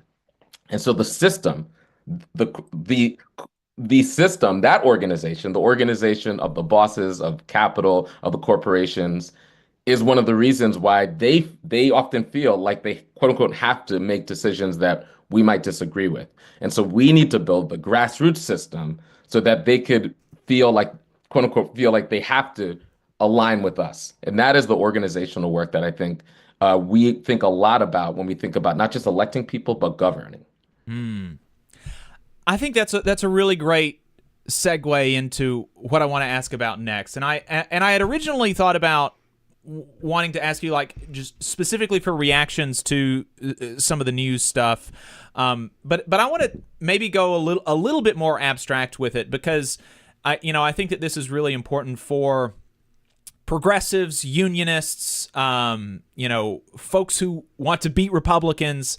The Republicans won people who make less than $50,000 a year in 2024, and they have taken that win and that real kind of, for the first time ever, viable claim to be a working class coalition in the GOP they have now passed this House reconciliation budget that wildly redistributes wealth from the poor to the rich. The Supreme Court has just issued a ruling on the NLRB that looks like they're going to be overturning Humphrey's executor and giving control of the NLRB from the independent body under which it was set up in 1934 under the National Labor Relations Act to the president. And so we're going to have these wild,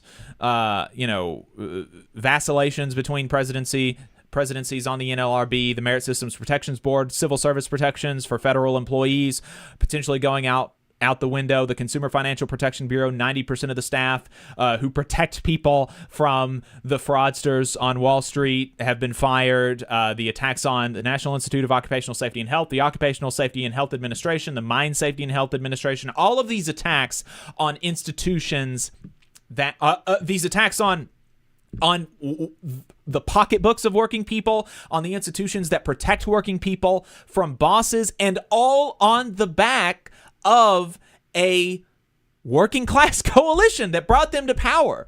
Correct. And so how do people who want to beat the Republicans, how do we fight back against that? What is the Working Families Party answer to this kind of conundrum of a party that has been elected by a working class constituency that is now really in a way that we probably haven't seen since Reagan, going after the institutions that protect working people. How do we fight back effectively against the administration and you can take that really wherever you want, like what should people in Congress be doing, what should people in our unions be doing, I'm the president of the Labor Council in North Alabama, what should the labor councils be doing, what should people like online be doing, whatever makes the most sense to you. But for the folks who want to make a change, what should people be doing? Yes, okay, that's a really good question. And yeah, I think your analysis is correct. Democrats won people who make over a certain amount, and Republicans won people who make less than a certain amount, right? And why is that important?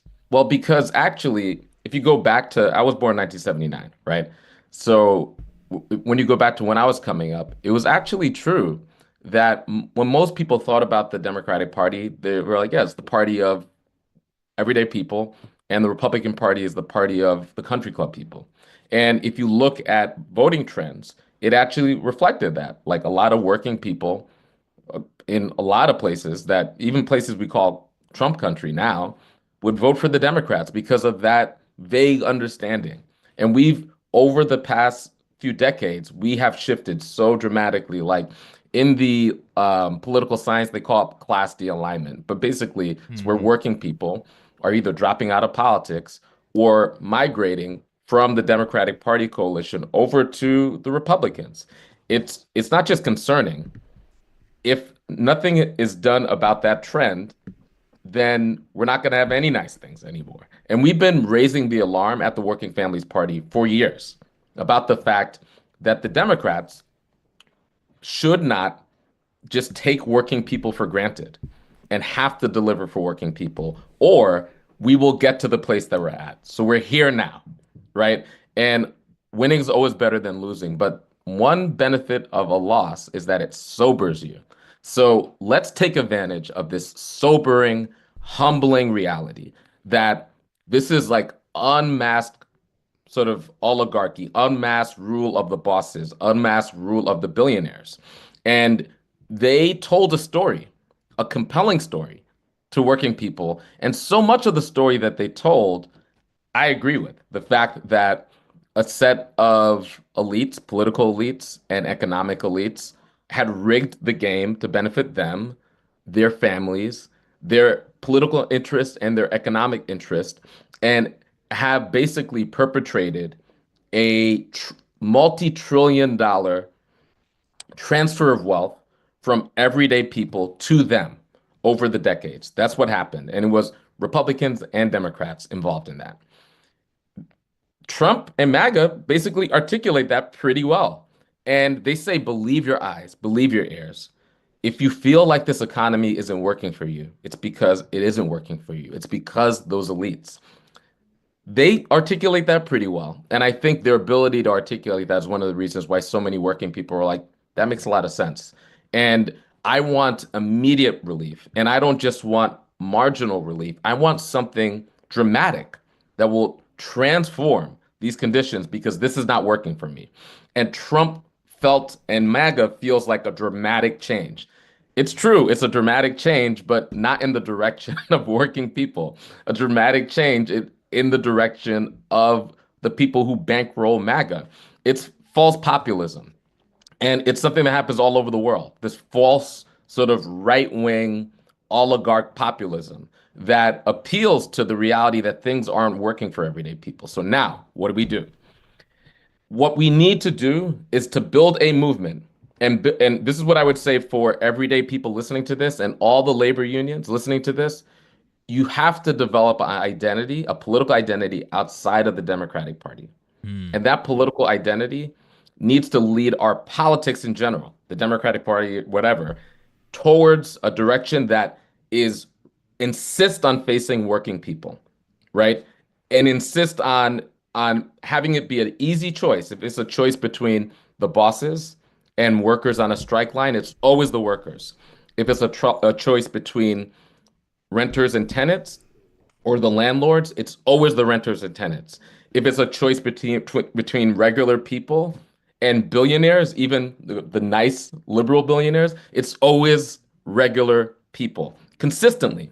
That consistency and showing up consistently, and not taking any county or any voter for granted consistently over time is how we as a movement, as an independent movement for everyday people, win back working people. Because currently, working people are choosing more and more a party that is led by the billionaire class.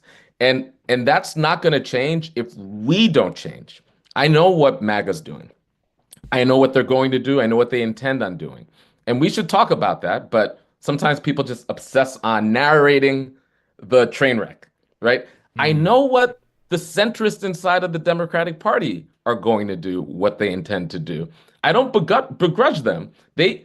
I think there's people in MAGA that sincerely believe their techno-feudalist vision and they're trying to achieve it. I think there's people who are part of the kind of the corporate neoliberal, we should go back to the way things are, Democratic Party that sincerely believe that. What do we sincerely believe as working people? And what type of independent politics are we willing to fight for to make that happen?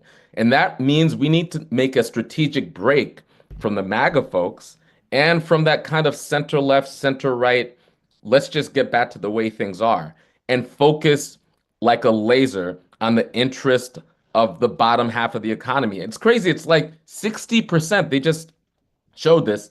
60% of all people in this country are having trouble making ends meet. It's funny. Somebody said the bottom 60%. Another way you could call that is the majority of people.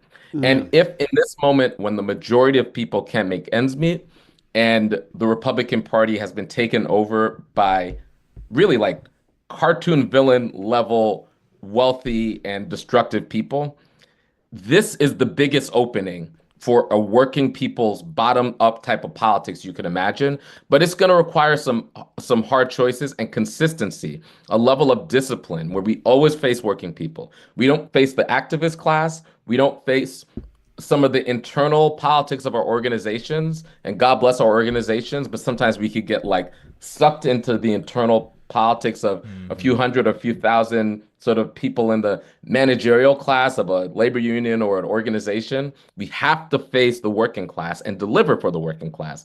In between elections, show up for the working class, and then ensure that we're recruiting working class people. So one of the things that we're doing is we're doing a working class pre-candidate recruitment drive where we're going to recruit 1,000 working class people to run on the hyper-local level. So that's, to me, it's not going to happen because there's going to be a magic bullet, but imagine over a decade if we recruit thousands of working class people to run for water boards and fire boards and city councils in every locality in this country. Imagine that over a decade, you would have tens of thousands of working class candidates that are accountable to and part of a labor-backed strategy that will then be in a position where they have some like governing power and governing experience under their belt where like, oh, now I could run for city council or state legislature or state senate or Congress or Senate. We have to build it, right? And it might seem overwhelming for people, but the best time to have planted a forest is yesterday. The second best time is today, right? We have to plant a forest, and a forest isn't going to grow overnight. But if we plant every single day, if we recruit labor activists and rank and file members every single day and put them in governing opportunities in their library board or school board or whatever, and we support them and we hold them accountable to these values, then we're building a political party, right? Which is why I do party organizing all over the state. And like the last thing I'll say is for people who are interested in what I'm sharing, help me build the Working Families Party as a labor and community-based solution to our challenge. And it's, again, what I offer is a lot of hard work over time, but building real independent power that, the Lucy in the Peanuts cartoon, where we're not in a position where we build all that power and then the billionaires we share a party with pull the football away from us. Let's have our own party. Again, it's not easy. I can't assure victories, but at least it'll be our own. And if we do it over time, over a decade or more, we'll look back and we'll be able to see those solutions. Been able to demonstrate that, I think, in states like New York and Connecticut and other places, and we hope to do it in more places. Yeah, I like that talk of a 10-year plan. We've got something like that kicking around in our heads. Even though it's not necessarily all written down, but we're we're trying to get it written down. So that all does that sounds great, but it does sound really, really difficult. Lots of people have been kind of wrestling with this question of Democrats feel like their policies are more beneficial to lower income folks, and yet lower income folks are now rejecting the Democrats. And one solution that has been proposed over the last week or so, the New York Times has been reporting, is the Democratic elites paying for more TikTok influencers. What do you make of that plan to win back the working class? Look, I think it's fine to no, I think it's fine to invest in communication strategies, but what are you communicating? Right. What is your vision? Right? It's kind of like the cart before the horse in some sense, right? And look, the Democrats were able to successfully win a few elections just based on people's aversion to Donald Trump, right? So that was the strategy, and there's enough people in the country where that could work for a few electoral cycles. That did not work in this past election, right? Just saying this guy is unfit and all those other things. There's a lot of people believe that, but not enough people where that could be the message. So even if you got a bunch of folks on TikTok and paid them or whatever just to be able to amplify your voice in those spaces, and yeah, we need to contend for those spaces. I agree. If the message is the same, if the policies are the same, if the strategy is the same, if all we think was the reason so many people chose Trump was because there weren't enough Joe Rogan-like people arguing something different, I think we've missed the plot. There's something much more fundamental underneath why looking at Donald Trump, think about who Donald Trump is. Think about how unfit he is to govern. Think about all the lies that most people agree he offers the American people on a regular basis. All of the crimes that a lot of people agree he committed, like a lot of his followers are like, yeah, he did that thing. He did this other thing, right? That's not even in dispute. Right. The fact that he was able to lead the Republican Party to a victory, I think people are seeking easy solutions, so they don't deal with the harder problem. The harder problem, I think, one of the roots is the Democratic Party, people in labor inside the Democratic Party share a party with people, with the bosses, with some bosses, people in Wall Street. And I think that is one of the fundamental challenges. And how it actually shows up is that, I think my hunch is that VP Harris probably, I could tell, like her mojo was strongest when they were running for a few weeks, a populist campaign. Something shifted.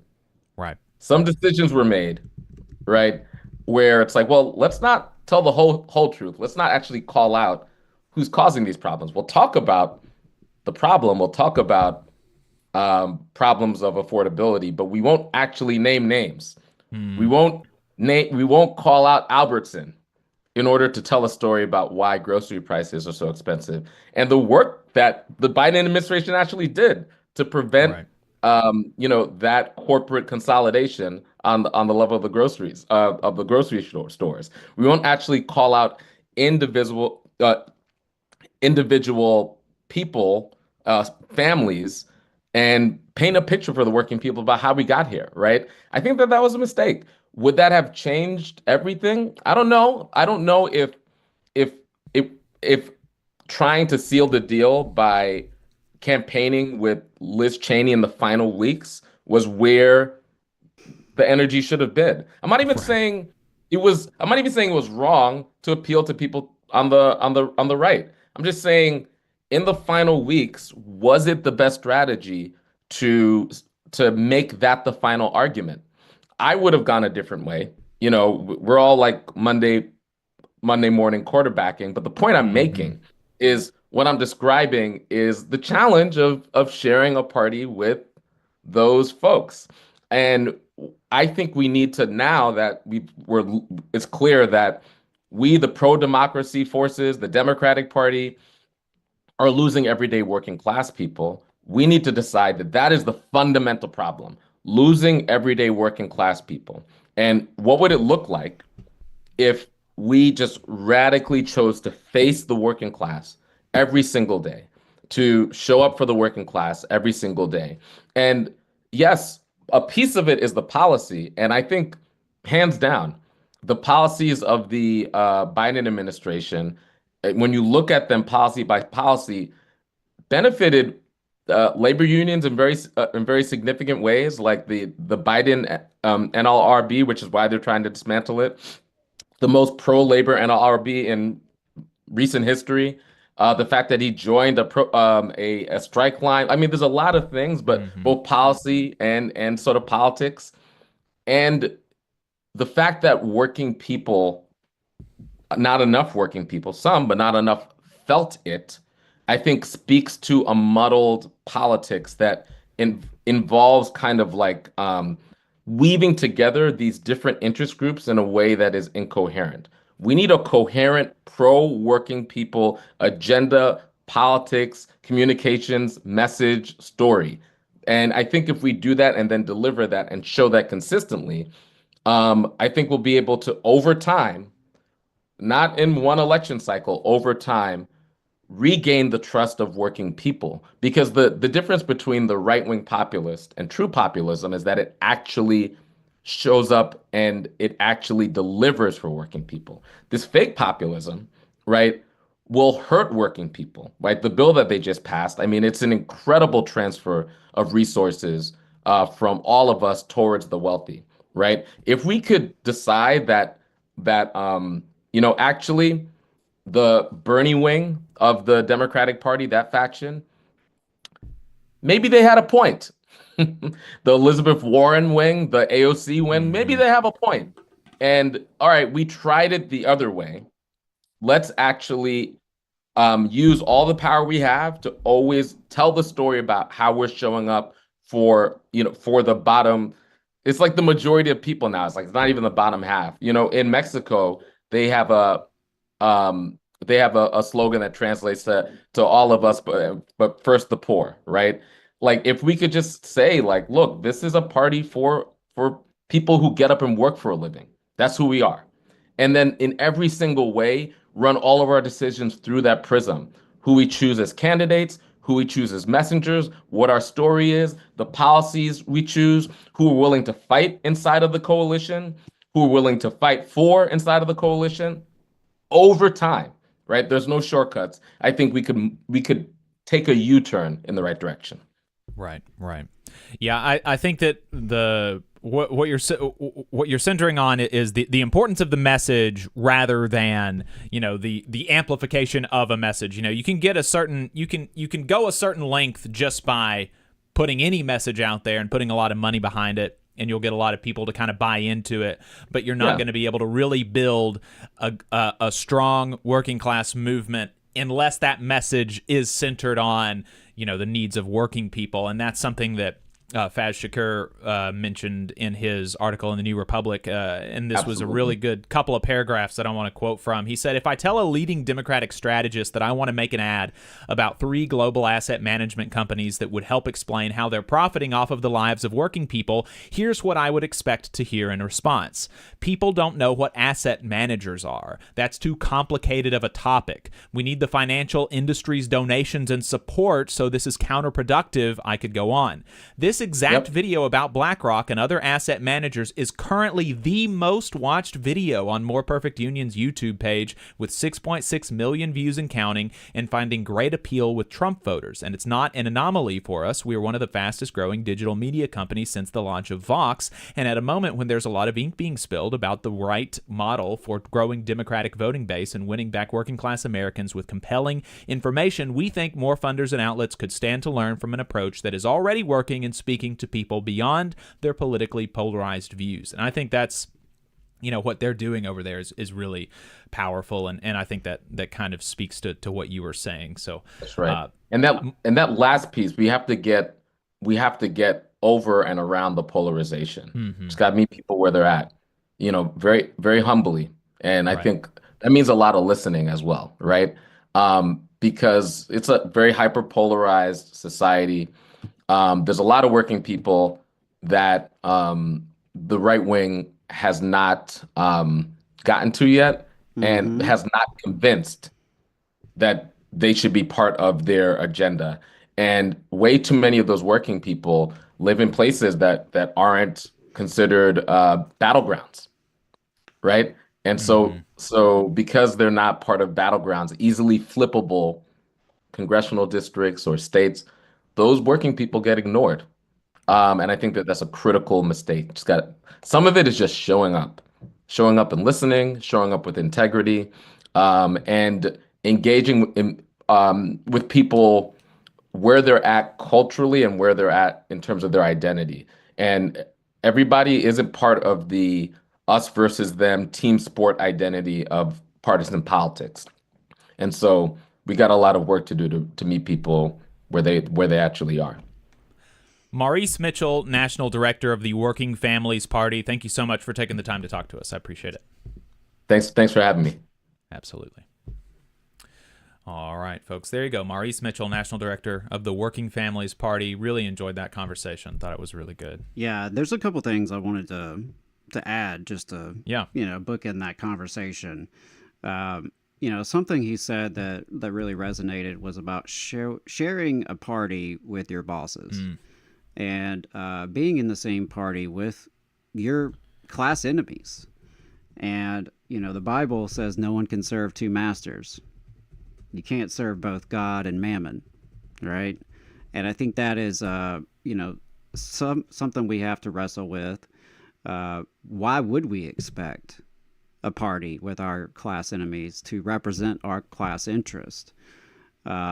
Something else that stood out was when we were talking about the majority, right? And we say it all the time. The working class is the majority, like the vast majority of people are working class, whether they are directly, working in the workforce as employees. Maybe they're students or retirees or homemakers, whatever the situation may be. The vast majority of people are working class, right? They do not own capital. They don't make a living off of profits and investments. They don't hire and fire people.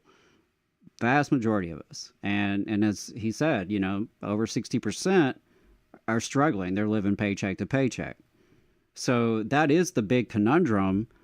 We have the majority, but yet we are not united as a coherent majority to exercise political influence.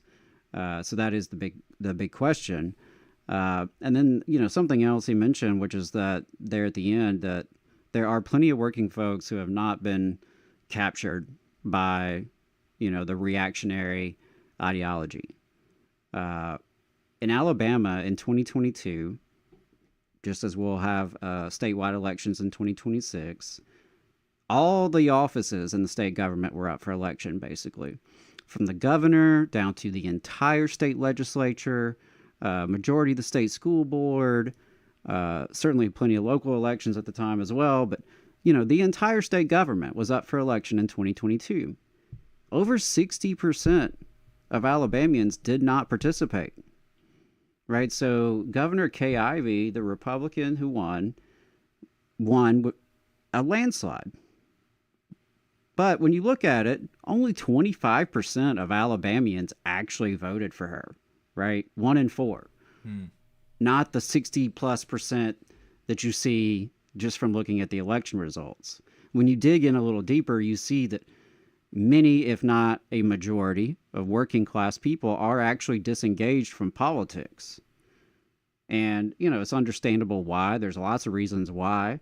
People are busy, people are working a lot of hours, people are turned off by the polarization and by the lack of results, right? We've all, I think a lot of people intuitively sense that we've all been getting screwed for a long time and it's not getting better. And plenty of politicians have made promises for us that they haven't kept. But, I wanted to just draw that out because, I think Alabama's an interesting scenario because you do have a situation where majority of people aren't voting. You have a Democratic Party that is, barely functional. It exists in tiny areas, and I don't mean tiny as in size of population or anything like that, but relative to the entire state, there are Democratic enclaves because of gerrymandering, right? It's heavily gerrymandered state, as many are. And so you have the safe blue districts and safe red districts and very few, competitive districts. And outside of those safe blue districts, in the Black Belt in Birmingham, the Democrats barely exist. They're not a functioning party. So I would say that is the situation in other places in the South as well.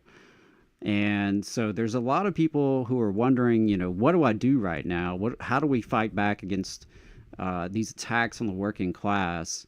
And so that, I think, is an opportunity, right? Because we are not dealing with an established, behemoth of a Democratic Party to also deal with, fight back against, right? If you're in New York, you're dealing with Democratic Party machines.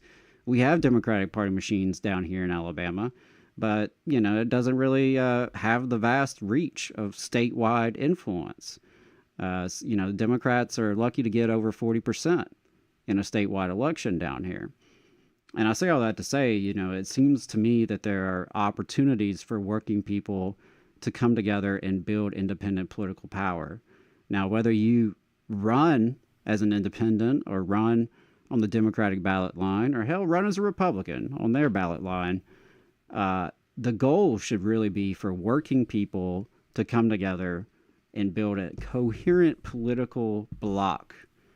Like he was talking about in terms of really, really being by, for, and of the working class. And that's the big thing that we have to deal with. And we're running out of time to get folks out there. I think electoral politics is just one piece of the puzzle. I appreciated the discussion on accountability and governing, right? Because a lot of people, they go vote once every 2 years, once every 4 years. But what's the engagement like, in between? And it's, so we do that. A lot of times we go and we elect someone to office and then they disappoint us. But what were we doing to hold them accountable the whole time, right? How were we building independent power? The goal should be that working people are so strong and so organized that all these politicians fear us, that they're all scared to cross us, right? Regardless of their personal beliefs. That should be the goal. When labor and working people were stronger, if we look at the 1930s labor upsurge in the a couple decades after that, look at what all we accomplished. Even with fairly conservative lawmakers, right? Like open segregationists, wealthy Republicans, various folks in office who were not necessarily friends with working class, but because of our power and our strength and our well-organized numbers, we had a mass movement that could exercise power and really bring change. So that's the conundrum we're in. It's going to take a mass movement of everyday people. It can't just be the handful of activists that are at every protest and are at every event, right? It has to continually grow. We have to be steadily organizing and recruiting and adding to our numbers and moving up the ladder of engagement all the time. So I really, I appreciated the conversation. I'm interested to see and hear how they move forward in the South. I do think there's plenty of opportunities. There are, of course, critiques of the Working Families Party, as with any other institution. But I was really interested to learn more about the unions that were involved in creating this institution, particularly CWA. And so, enjoyed the conversation. And I think there's a lot to chew on in terms of building political power for working people. I think it's obvious that the labor institutions and leaders have had a unhealthy relationship often with the Democratic Party, and has spent a lot of money supporting it, has spent a lot of reputation supporting it. And over the last 4 or 5 decades, what have we gotten out of it?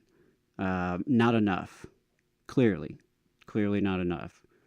So I think there's opportunities to really, do something different. I mean, we're in a crisis. We're in multiple layers of crisis right now. Almost all of it rooted in that inequality. So we have to be building union power. We have to be building community coalition power. Yeah, we have to be doing stuff at the ballot box and participating in elections, but it has to be really a holistic approach. Organizing in the workplace, at the ballot box, in the community, in the churches, on the campuses, everywhere there are people we can bring into this fight. I want to get to a couple of other Boss Watch stories and then talk about the reconciliation bill that we've been kind of talking around previously during the show. So right here in Alabama, a former employee is suing the University of Alabama at Birmingham, actually, alleging she experienced gender discrimination and was fired after she experienced a medical issue. This is being reported by AL.com. The title of the article is "Former UAB Medical School Employee Claims Hostile Workplace and Sues" by reporter Sarah Weitz Kodacek. Kodacek. I think that's how you pronounce it.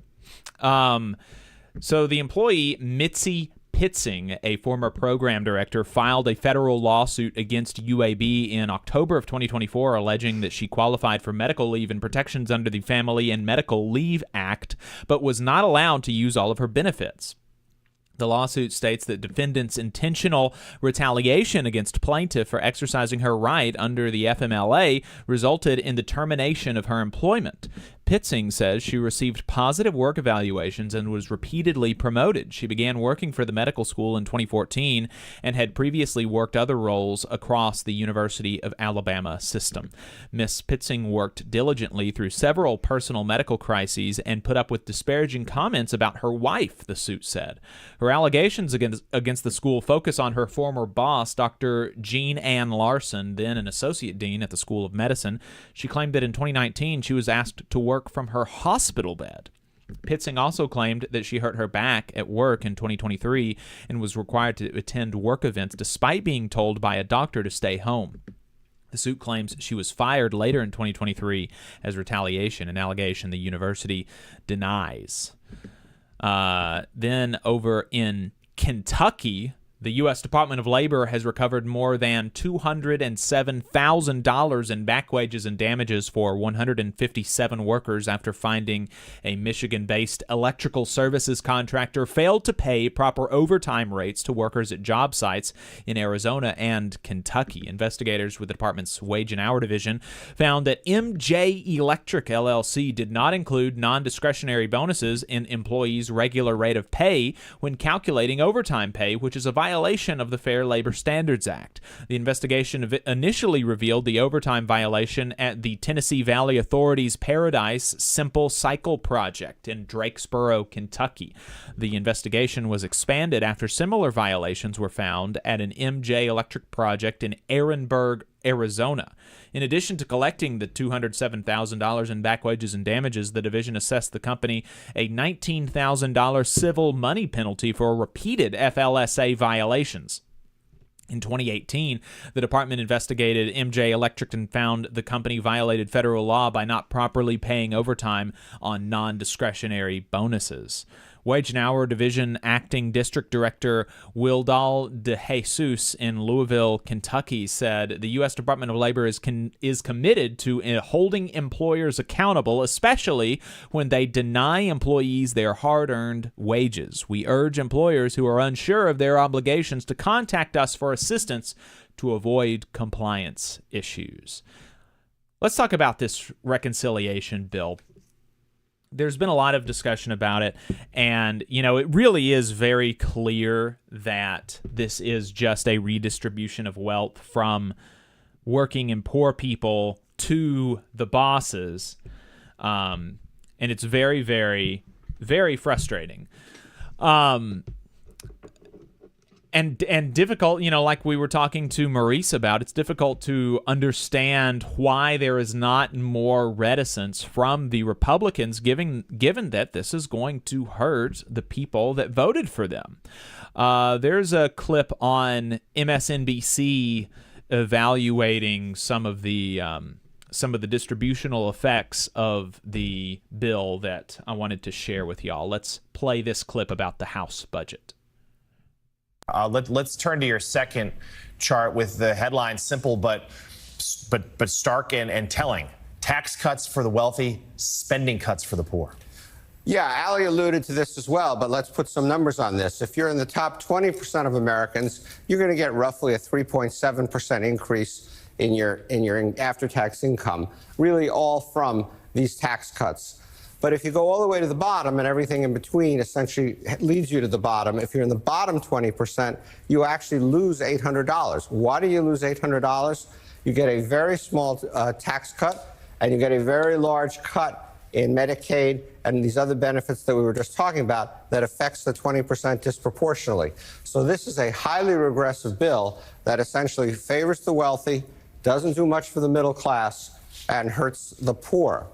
And then if you want to see this in stark comparison, if we simply eliminated the tax cuts for people making over $500,000 a year, which is roughly what President Biden was proposing, it would save $1.1 trillion.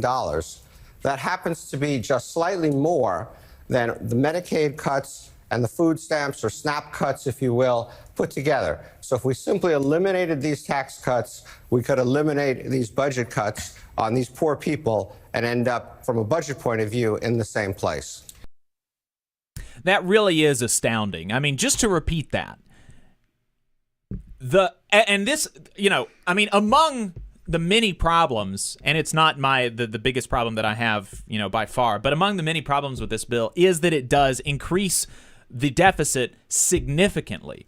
That is what the CBO says. That's what every, expert analyst says about this bill, is that it is going to significantly increase the deficit because it is reducing revenue much, much more than it is reducing spending. And so, but you could end in the same place budgetarily if you just take away the tax cuts for people that are making over $500,000 a year and make no cuts, zero cuts to Medicaid and SNAP food stamps, zero cuts to that, and you can pay for that by just not including all of the tax cuts for people who make over $500,000 a year. I mean, that is such a ridiculously small amount of the population that we are talking about, people who make over $500,000 a year. And it is such a huge part of the population that is going to be harmed by these Medicaid cuts and the SNAP cuts. And specifically what the Medicaid cuts are coming from is they're adding work requirements onto Medicaid. It says you got to work or do community service or school 80 hours per month. And, the reason that takes so much, that cuts so much Medicaid spending. The reason that the CBO believes this will cut so much Medicaid spending is not actually that there is this army of deadbeats living high on the hog because they have health insurance. I mean, just sit with that for a second and think about the kind of just bizarre sort of situation that these people are pretending to believe about Medicaid, where they think that there are all these people who are living high on the hog because they have health insurance. Large, Jacob. Because they can go to the doctor if they have a heart attack. I mean, it's just so freaking ridiculous. It's like so nonsensical. But the reason the CBO thinks that this is going to cut Medicaid spending so much is not because there's actually this army of able-bodied adults that are not working just because of Medicaid. It's because that number is actually only 3% of Medicaid recipients are long-term unemployed and able-bodied, and like unemployed without, an excusable sort of reason. I mean, 2/3 of people on Medicaid work over 80 hours a month, right? The rest of the third, the 30%, are either elderly, disabled, in school. They have some sort of justifiable excuse why they are not working 80 hours a week. And so when you go down the list and you have some level of people who are unemployed for a short amount of time, some amount of people who are going to be back at work shortly. When you go down the list and evaluate the numbers, Matt Brunig has done a really good piece about this. It's literally 3% of the people who are on Medicaid who are chronically unemployed, who are unemployed for a long period of time, who do not have, what most people would consider to be a valid reason to be unemployed, people who are able-bodied and not working. 3% of the people who are on Medicaid. That does not account for the huge cuts in Medicaid. And so what the CBO is expecting is that lots of people who, even under these requirements, would qualify for Medicaid will fall off of Medicaid and will not be able to re-enroll because of all of the paperwork issues. There are going to be people who lose their health insurance despite the fact that they qualify for it because they didn't fill out the right fucking form. Right. That's what's going to happen. And that's what the CBO is expecting, and that's why there is so many. That's why these spending cuts are so huge. And that is just insane. And even, they've already tried these work requirements in Yes. Georgia, and it has been a total, I would say a total failure, but it actually accomplished their goal, which was to deny people health care and get more people off the rolls. It did not, uncover fraud or anything like that. Hell, it actually is very costly and time-consuming to administer all of this bureaucracy around work requirements. So it's not even an efficient use of government funds or regulations. And you talked about how few people would actually are the unemployed, able-bodied, etc. I mean, in Alabama, that number is probably even lower. Yeah. Almost all of the folks in a state like Alabama who are on Medicaid are either children, elderly, or disabled. Mm-hmm. Almost every one of them, right? And by the way, that's 1 in 5 Alabamians. Right. 20% of our state relies on this program. And, there's just so much, the jobs that are going to be impacted. Yes. So many people are going to lose their job. There's going to be there's the issues with the Affordable Care Act and the attacks on those premiums. And that's credits. another one. Yeah, they're expecting 13 million people to lose their health insurance, 8 million because they're going to fall off of Medicaid, mostly not because they don't meet the work requirements, but because of paperwork issues. And then 5 million because people will no longer be able to afford the health insurance premiums on the ACA marketplace because they are allowing these subsidies to expire.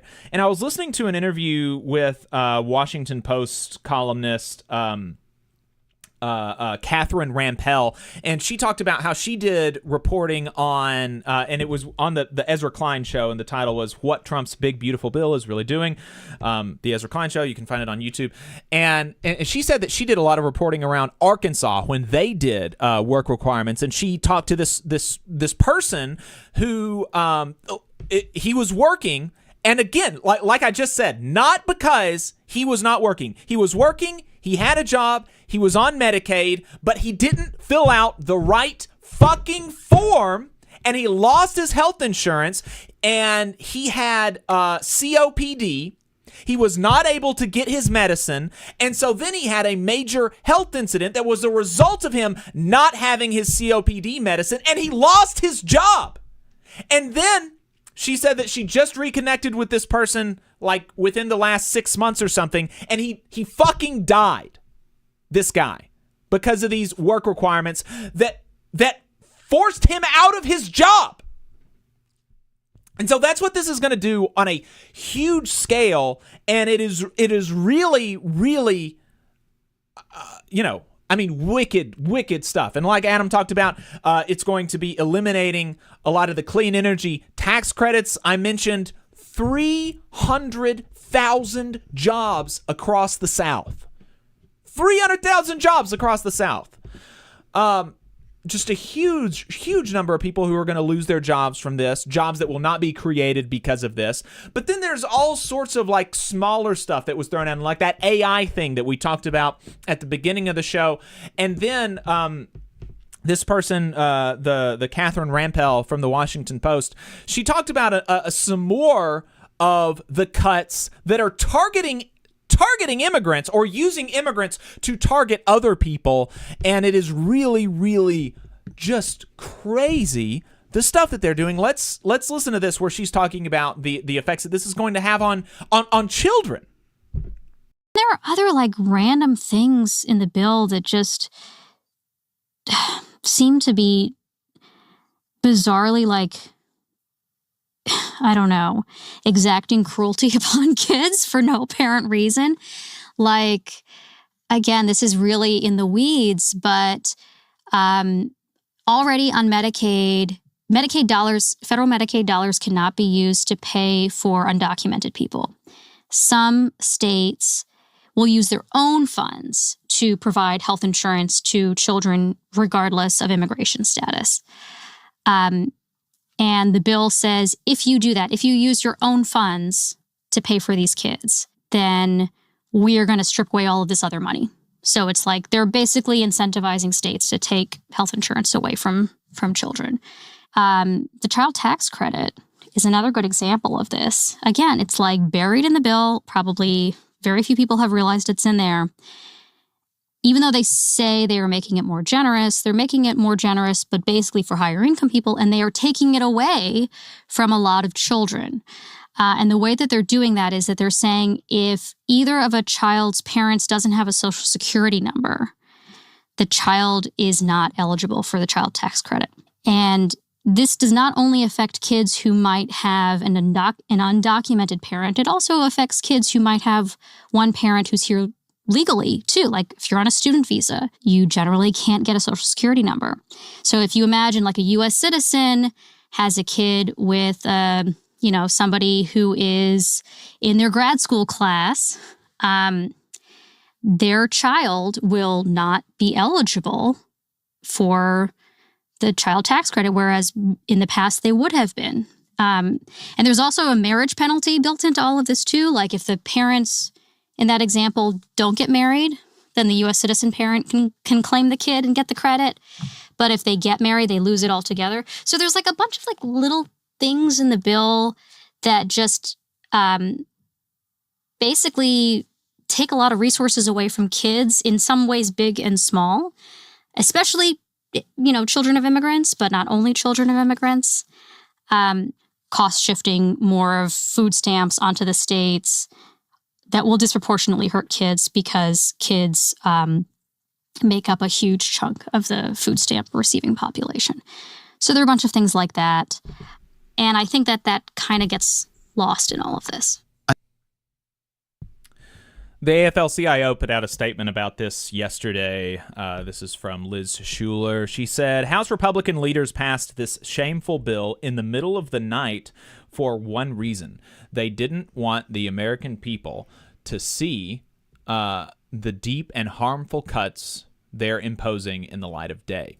This budget gave Congress a choice: stand with working people, seniors, and kids, or deliver another massive giveaway to billionaires and big corporations. Every single member of Congress who voted for this bill chose to write the richest 10% a fat check on the backs of working-class families already struggling to pay their bills. They voted to throw millions off their health care, put millions of American jobs on the chopping block, gut investments in energy jobs, raid federal workers' pensions. That's another thing that we didn't even talk about, is the cuts to federal workers, and I don't even know how much of that made it into the final thing, but that's really problematic. And reverse years of progress to protect workers' privacy, health, and safety. Even policies that should help keep money in workers' pockets, like no tax on tips or overtime, are temporary and will only help people pay the much higher costs of health care and energy bills resulting from this deal if they are fortunate to keep their coverage and jobs at all. The fight to beat this bill is now in the Senate, but working people won't give up on tough fights. Our jobs, our health care, and our families are on the line. Yeah, it's really just to help the richest 2%. Yeah, and this from the AFL-CIO on the federal worker stuff, it said that they did include in this reconciliation reductions to federal workers' retirement benefits that impose a monetary penalty on those who choose to retain their rights and then charging them a fee when they try to enforce those rights. I mean, just so gross. And the $300 billion in cuts to SNAP food assistance, that's going to be really devastating to a state like Alabama, because what they're doing is shifting some of the cost burden over to the states. And frankly, I don't feel confident that the state of Alabama and its leadership is going to prioritize finding the money for that, if they even can, right? We're talking a significant chunk of change. I don't have the number right in front of me. I seem to recall it being in the over $100 million range, but it's going to be a significant impact. And more than 2 in 3 households that participate in SNAP are families with children, just for the record, including many small business owners, veterans, right? It's like they're just we're feeding kids, right? And 1 in 4 Alabama children face food insecurity already with this, right? And we're talking about making it worse. There are plenty of jobs that will also be impacted through that as well. People in the food industry, school cafeterias, you name it.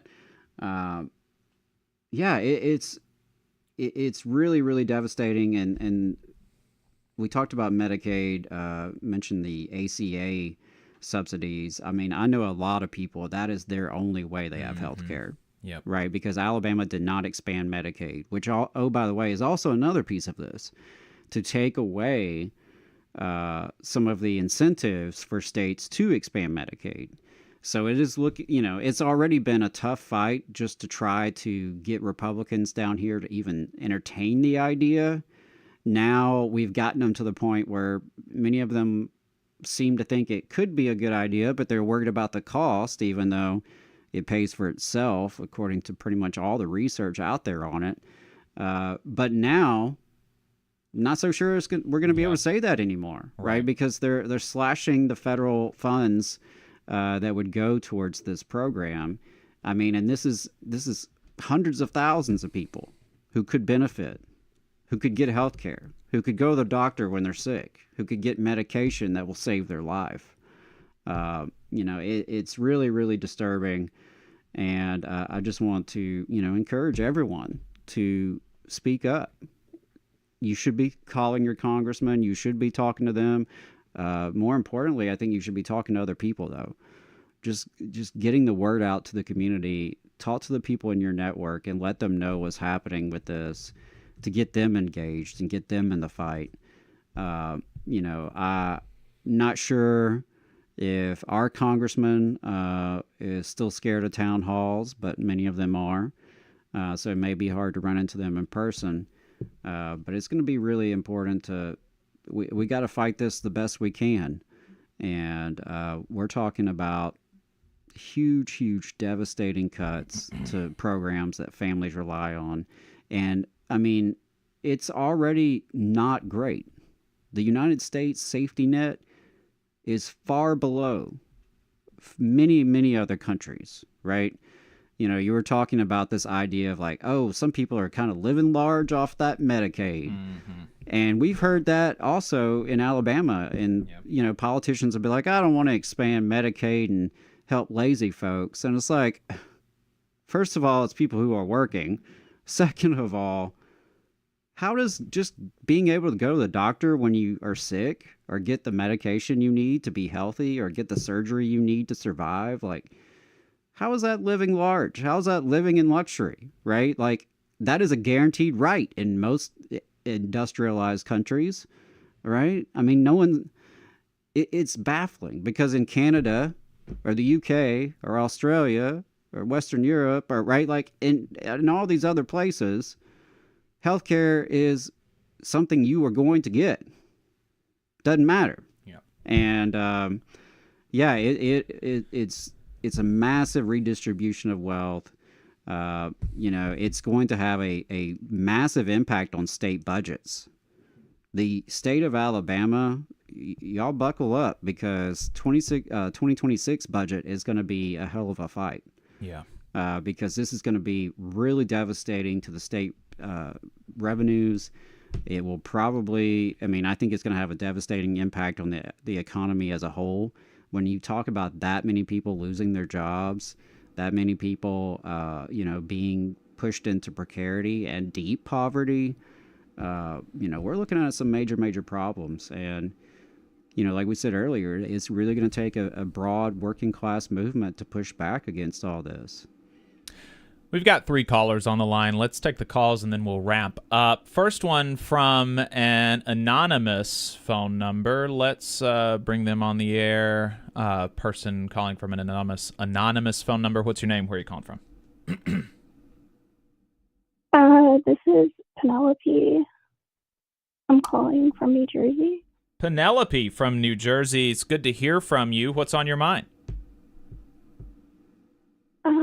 I was listening to your earlier interview with the guy from the WFP. I didn't get to hear the entire thing yet, but when I was listening, it reminded me of this article that I read recently. It's by this guy called Andy Craig, and it's called "There's No Piecing Back Our Badly Shattered Constitutional Order." I'm paraphrasing, but he talks about how American society has kind of moved past a rule-based and law-based order, and it's more just like exercising power at this point. So I guess like the power that the government has, but, you know, also the power that maybe protesters have, that maybe social pressure has, and things like that. So I kind of wanted to get an idea of what do you think in terms of how unions, political parties, and just, you know, just people in general can hold the government accountable. And, you know, the government includes politicians, it includes the military and the police, if they are technically at this point not bound by law in a lot of ways. And then how can we keep doing that going forward? Yeah, appreciate the call. You know, I don't have any grand sort of theories. The thing that I try to center myself in history, when, you know, just even as in a lot of ways we are kind of breaking new ground with the level of lawlessness and the disrespect for kind of human dignity with this administration, although even at the same time, in a lot of ways, we're not. We are still not at a place where, the folks who are trying to form unions are being gunned down by Pinkertons. We are still not in a place where, the federal government is sending in the National Guard to fight wars on behalf of corporations. We are still not in a place where, we're doing Japanese internment camps, where we have We're getting close. We're getting closer, but we're not there. And we were able to come out of that, up until, the civil rights movement. Black folks in the South were literally second-class citizens. They couldn't vote, and yet they were able to push the federal government to give them rights. And so, when I look at, American history, global history, and I know that things have been worse, and the people on the right side of history were able to prevail. And so then I think about how did they do that, and they did that by protesting, public pressure, disruption, putting themselves in some cases in harm's way, and disrupting production, strikings, disrupting, the way that society works. And so that, I don't have any grand theories myself other than just to kind of look back at history. It's been worse. We got out, and that's kind of how we were able to get out in the past. And so I imagine that is going to be the way that it happens this time. Yeah, I believe the same, that it's going to take massive people power. That seems to be what has always brought us progress in this country. Change typically has come from the bottom up. It's been waves of people power, mass collective action, and really, really robust, diverse groups of people uniting and taking the sort of disruptive action you're talking about. Personally, I think the labor movement needs to be looking at a general strike, and we need to be preparing now.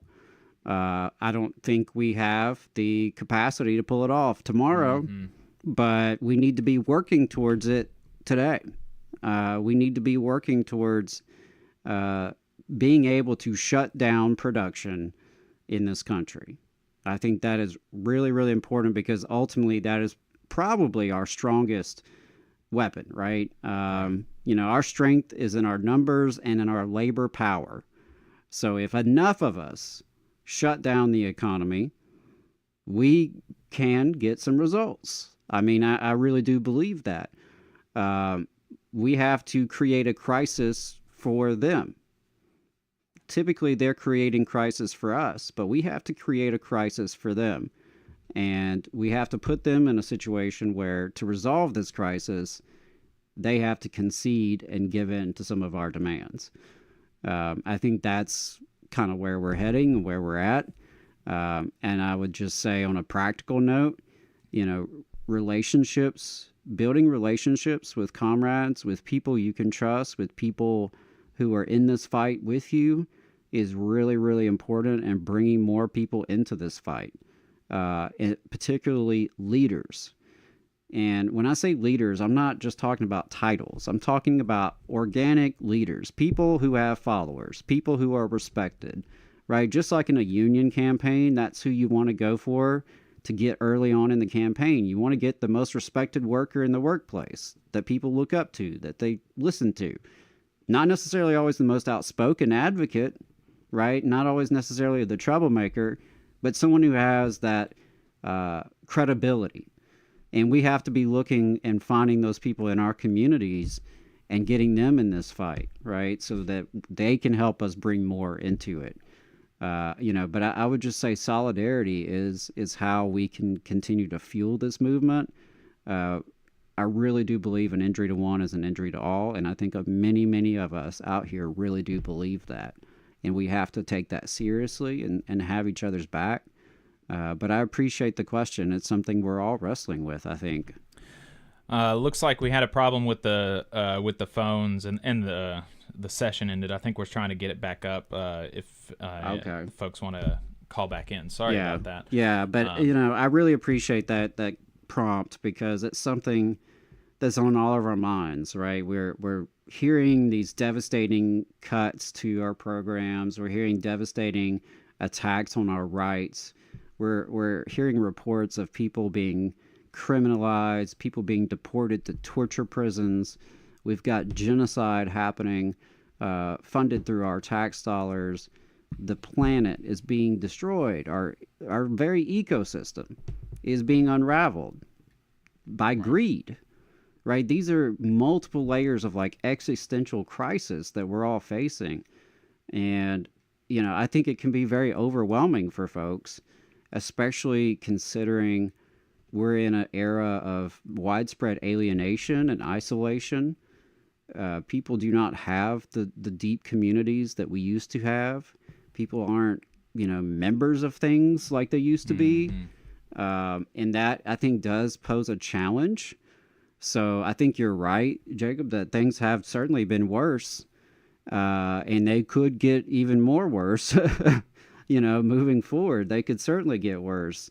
But, that is a challenge we're dealing with in this era, I think, is the alienation, the isolation, the lack of cohesion. People are very fractured.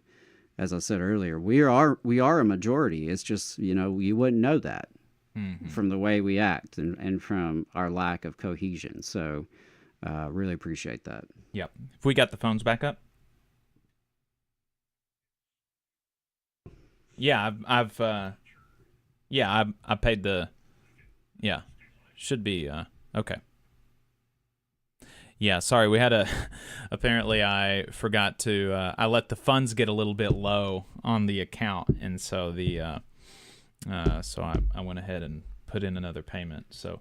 Yeah, and I saw a question in the chat about boycotts, and I think that's also something we have to, it's a tool in the toolbox, right? I think, the strike weapon is ultimately, probably our most powerful tool, but it's not the only one, right?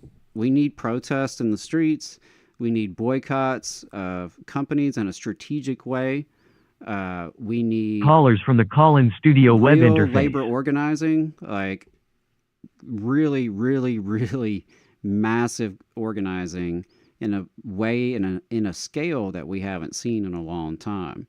The trick is like, how do we get everyday people buying into this, right? Because the labor upsurge of the 30s, the civil rights upsurge and social justice upsurge of the 50s and 60s, yeah, there were some like powerful dynamic leaders. There was Dr. King, there were so many great leaders, but it was everyday people. It was like a lot of just regular ass folks took some kind of action, showed up to a march, took part in a boycott, donated to a strike fund or a mutual aid fund.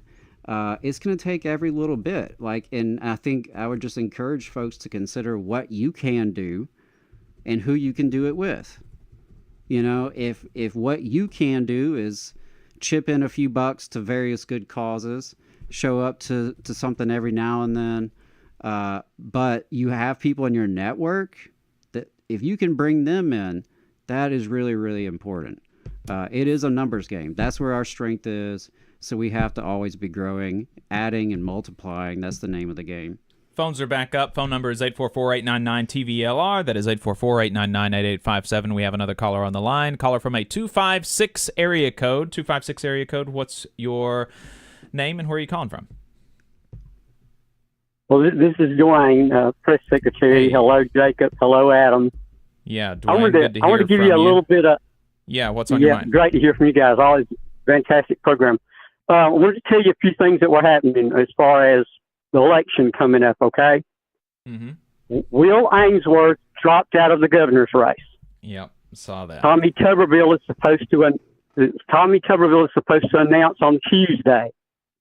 There are some problems with his residency being questioned. You got me? Right. And the the press is just the conservative right-wing press of the state is painting a picture of him just being the governor now. Have you got me? Mm-hmm. Like, that's it. It's over. You know what I'm saying? Right. Well, guys, I'm going to tell you right here on the show, and I did sort of say it before to the other stations where I talk. I may run against Tommy Tuberville myself. Really? And yes, absolutely. And I do have some credentials of things that would help.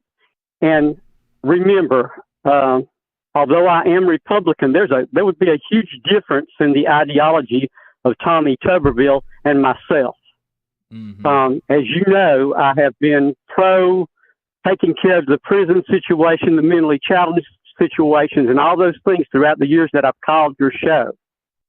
And my plan would be to use the forthcoming in the fall Alabama, the movie about the prison system in Alabama, as kind of a platform to not necessarily have to have the money to go from platform to television to radio to talk about what I want to talk about. Change is happening.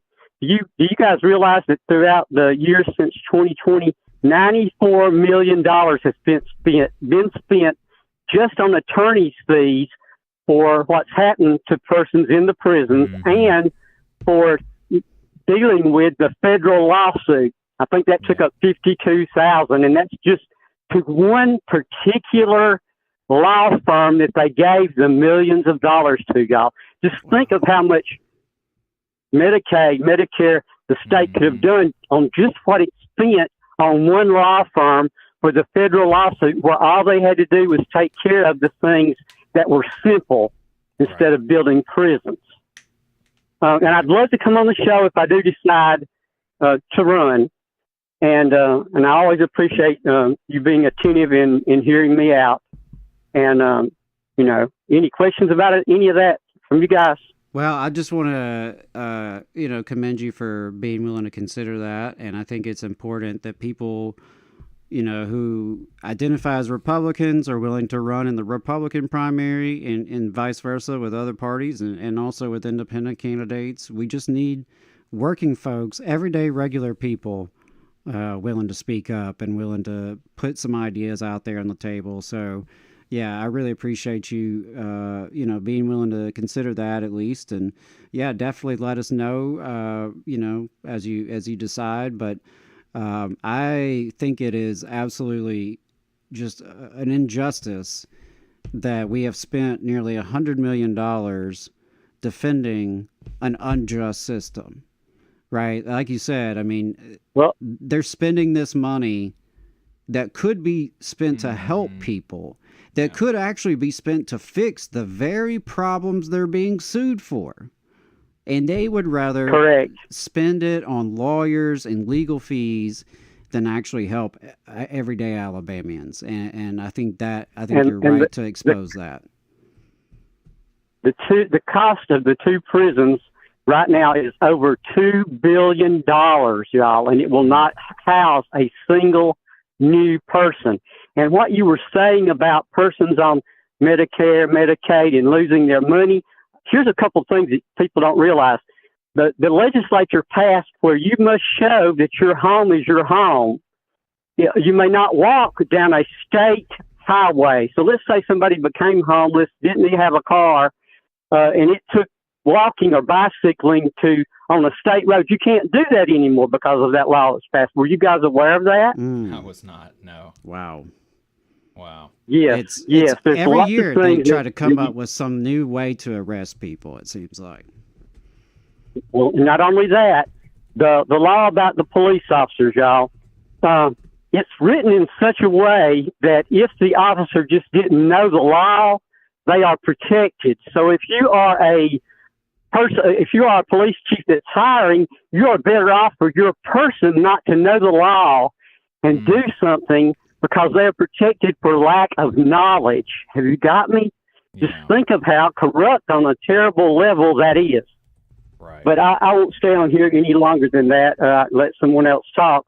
But I will let you guys know and everyone know, hopefully by next Tuesday from the time that he announces.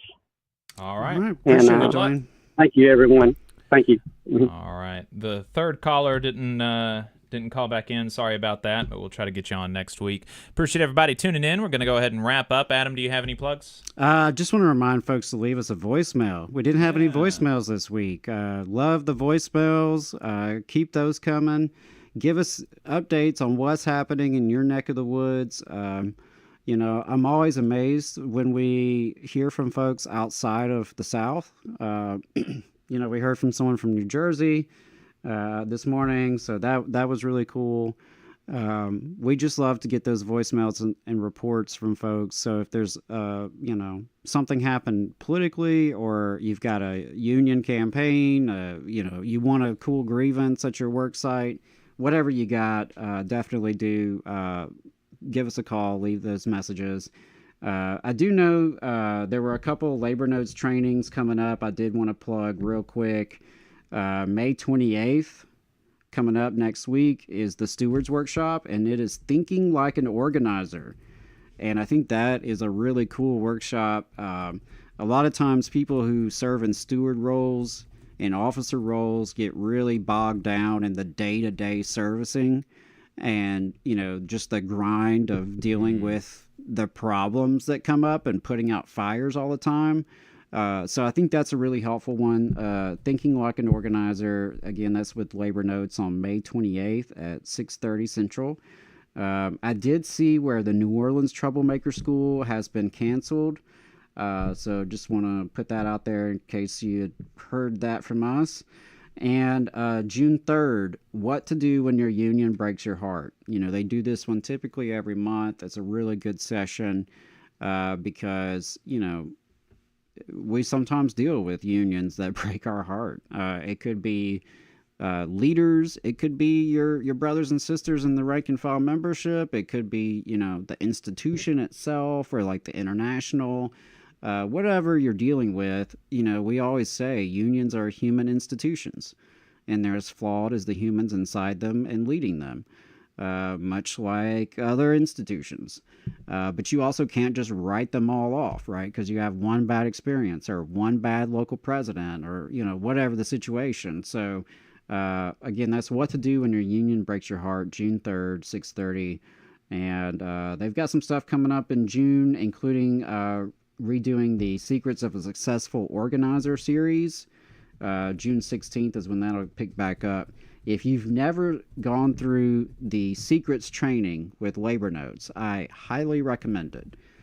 Whether you are a union member, whether you're a non-union member, if you're at all, I mean, if you're listening to this show, you clearly got some kind of interest in working class politics, right? Like, you want things to be better. If you want things to be better, we have to learn the skills to help make that happen. And I really appreciate Labor Notes for their Secrets of a Successful Organizer training series. So check that out. Otherwise, yeah, I think I'm good to go.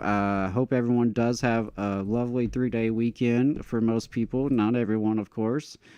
Shout out to those of you working retail and other industries that are stuck working on Monday.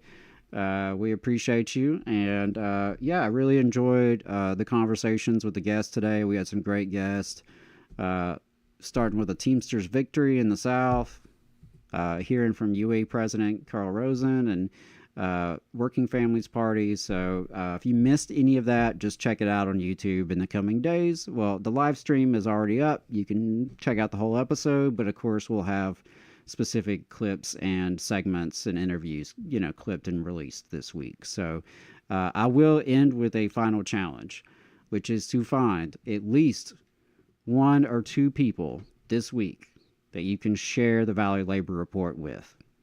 Just 1 or 2 people in your list, in your network, in your contacts, on your friends list, whatever. You know at least 1 or 2 people in your life that might dig this program. Or even if they don't really dig it, might at least be willing to check it out, right? And, you know, hit us with a subscribe, like, check out some of the stuff, whether it's the back catalog or just whatever we're doing most recently. So yeah, I just want to challenge our audience. Find one or two people this week that you can turn on to the Valley Labor Report. And if you do, let us know next week how it goes. All right. We'll see you then.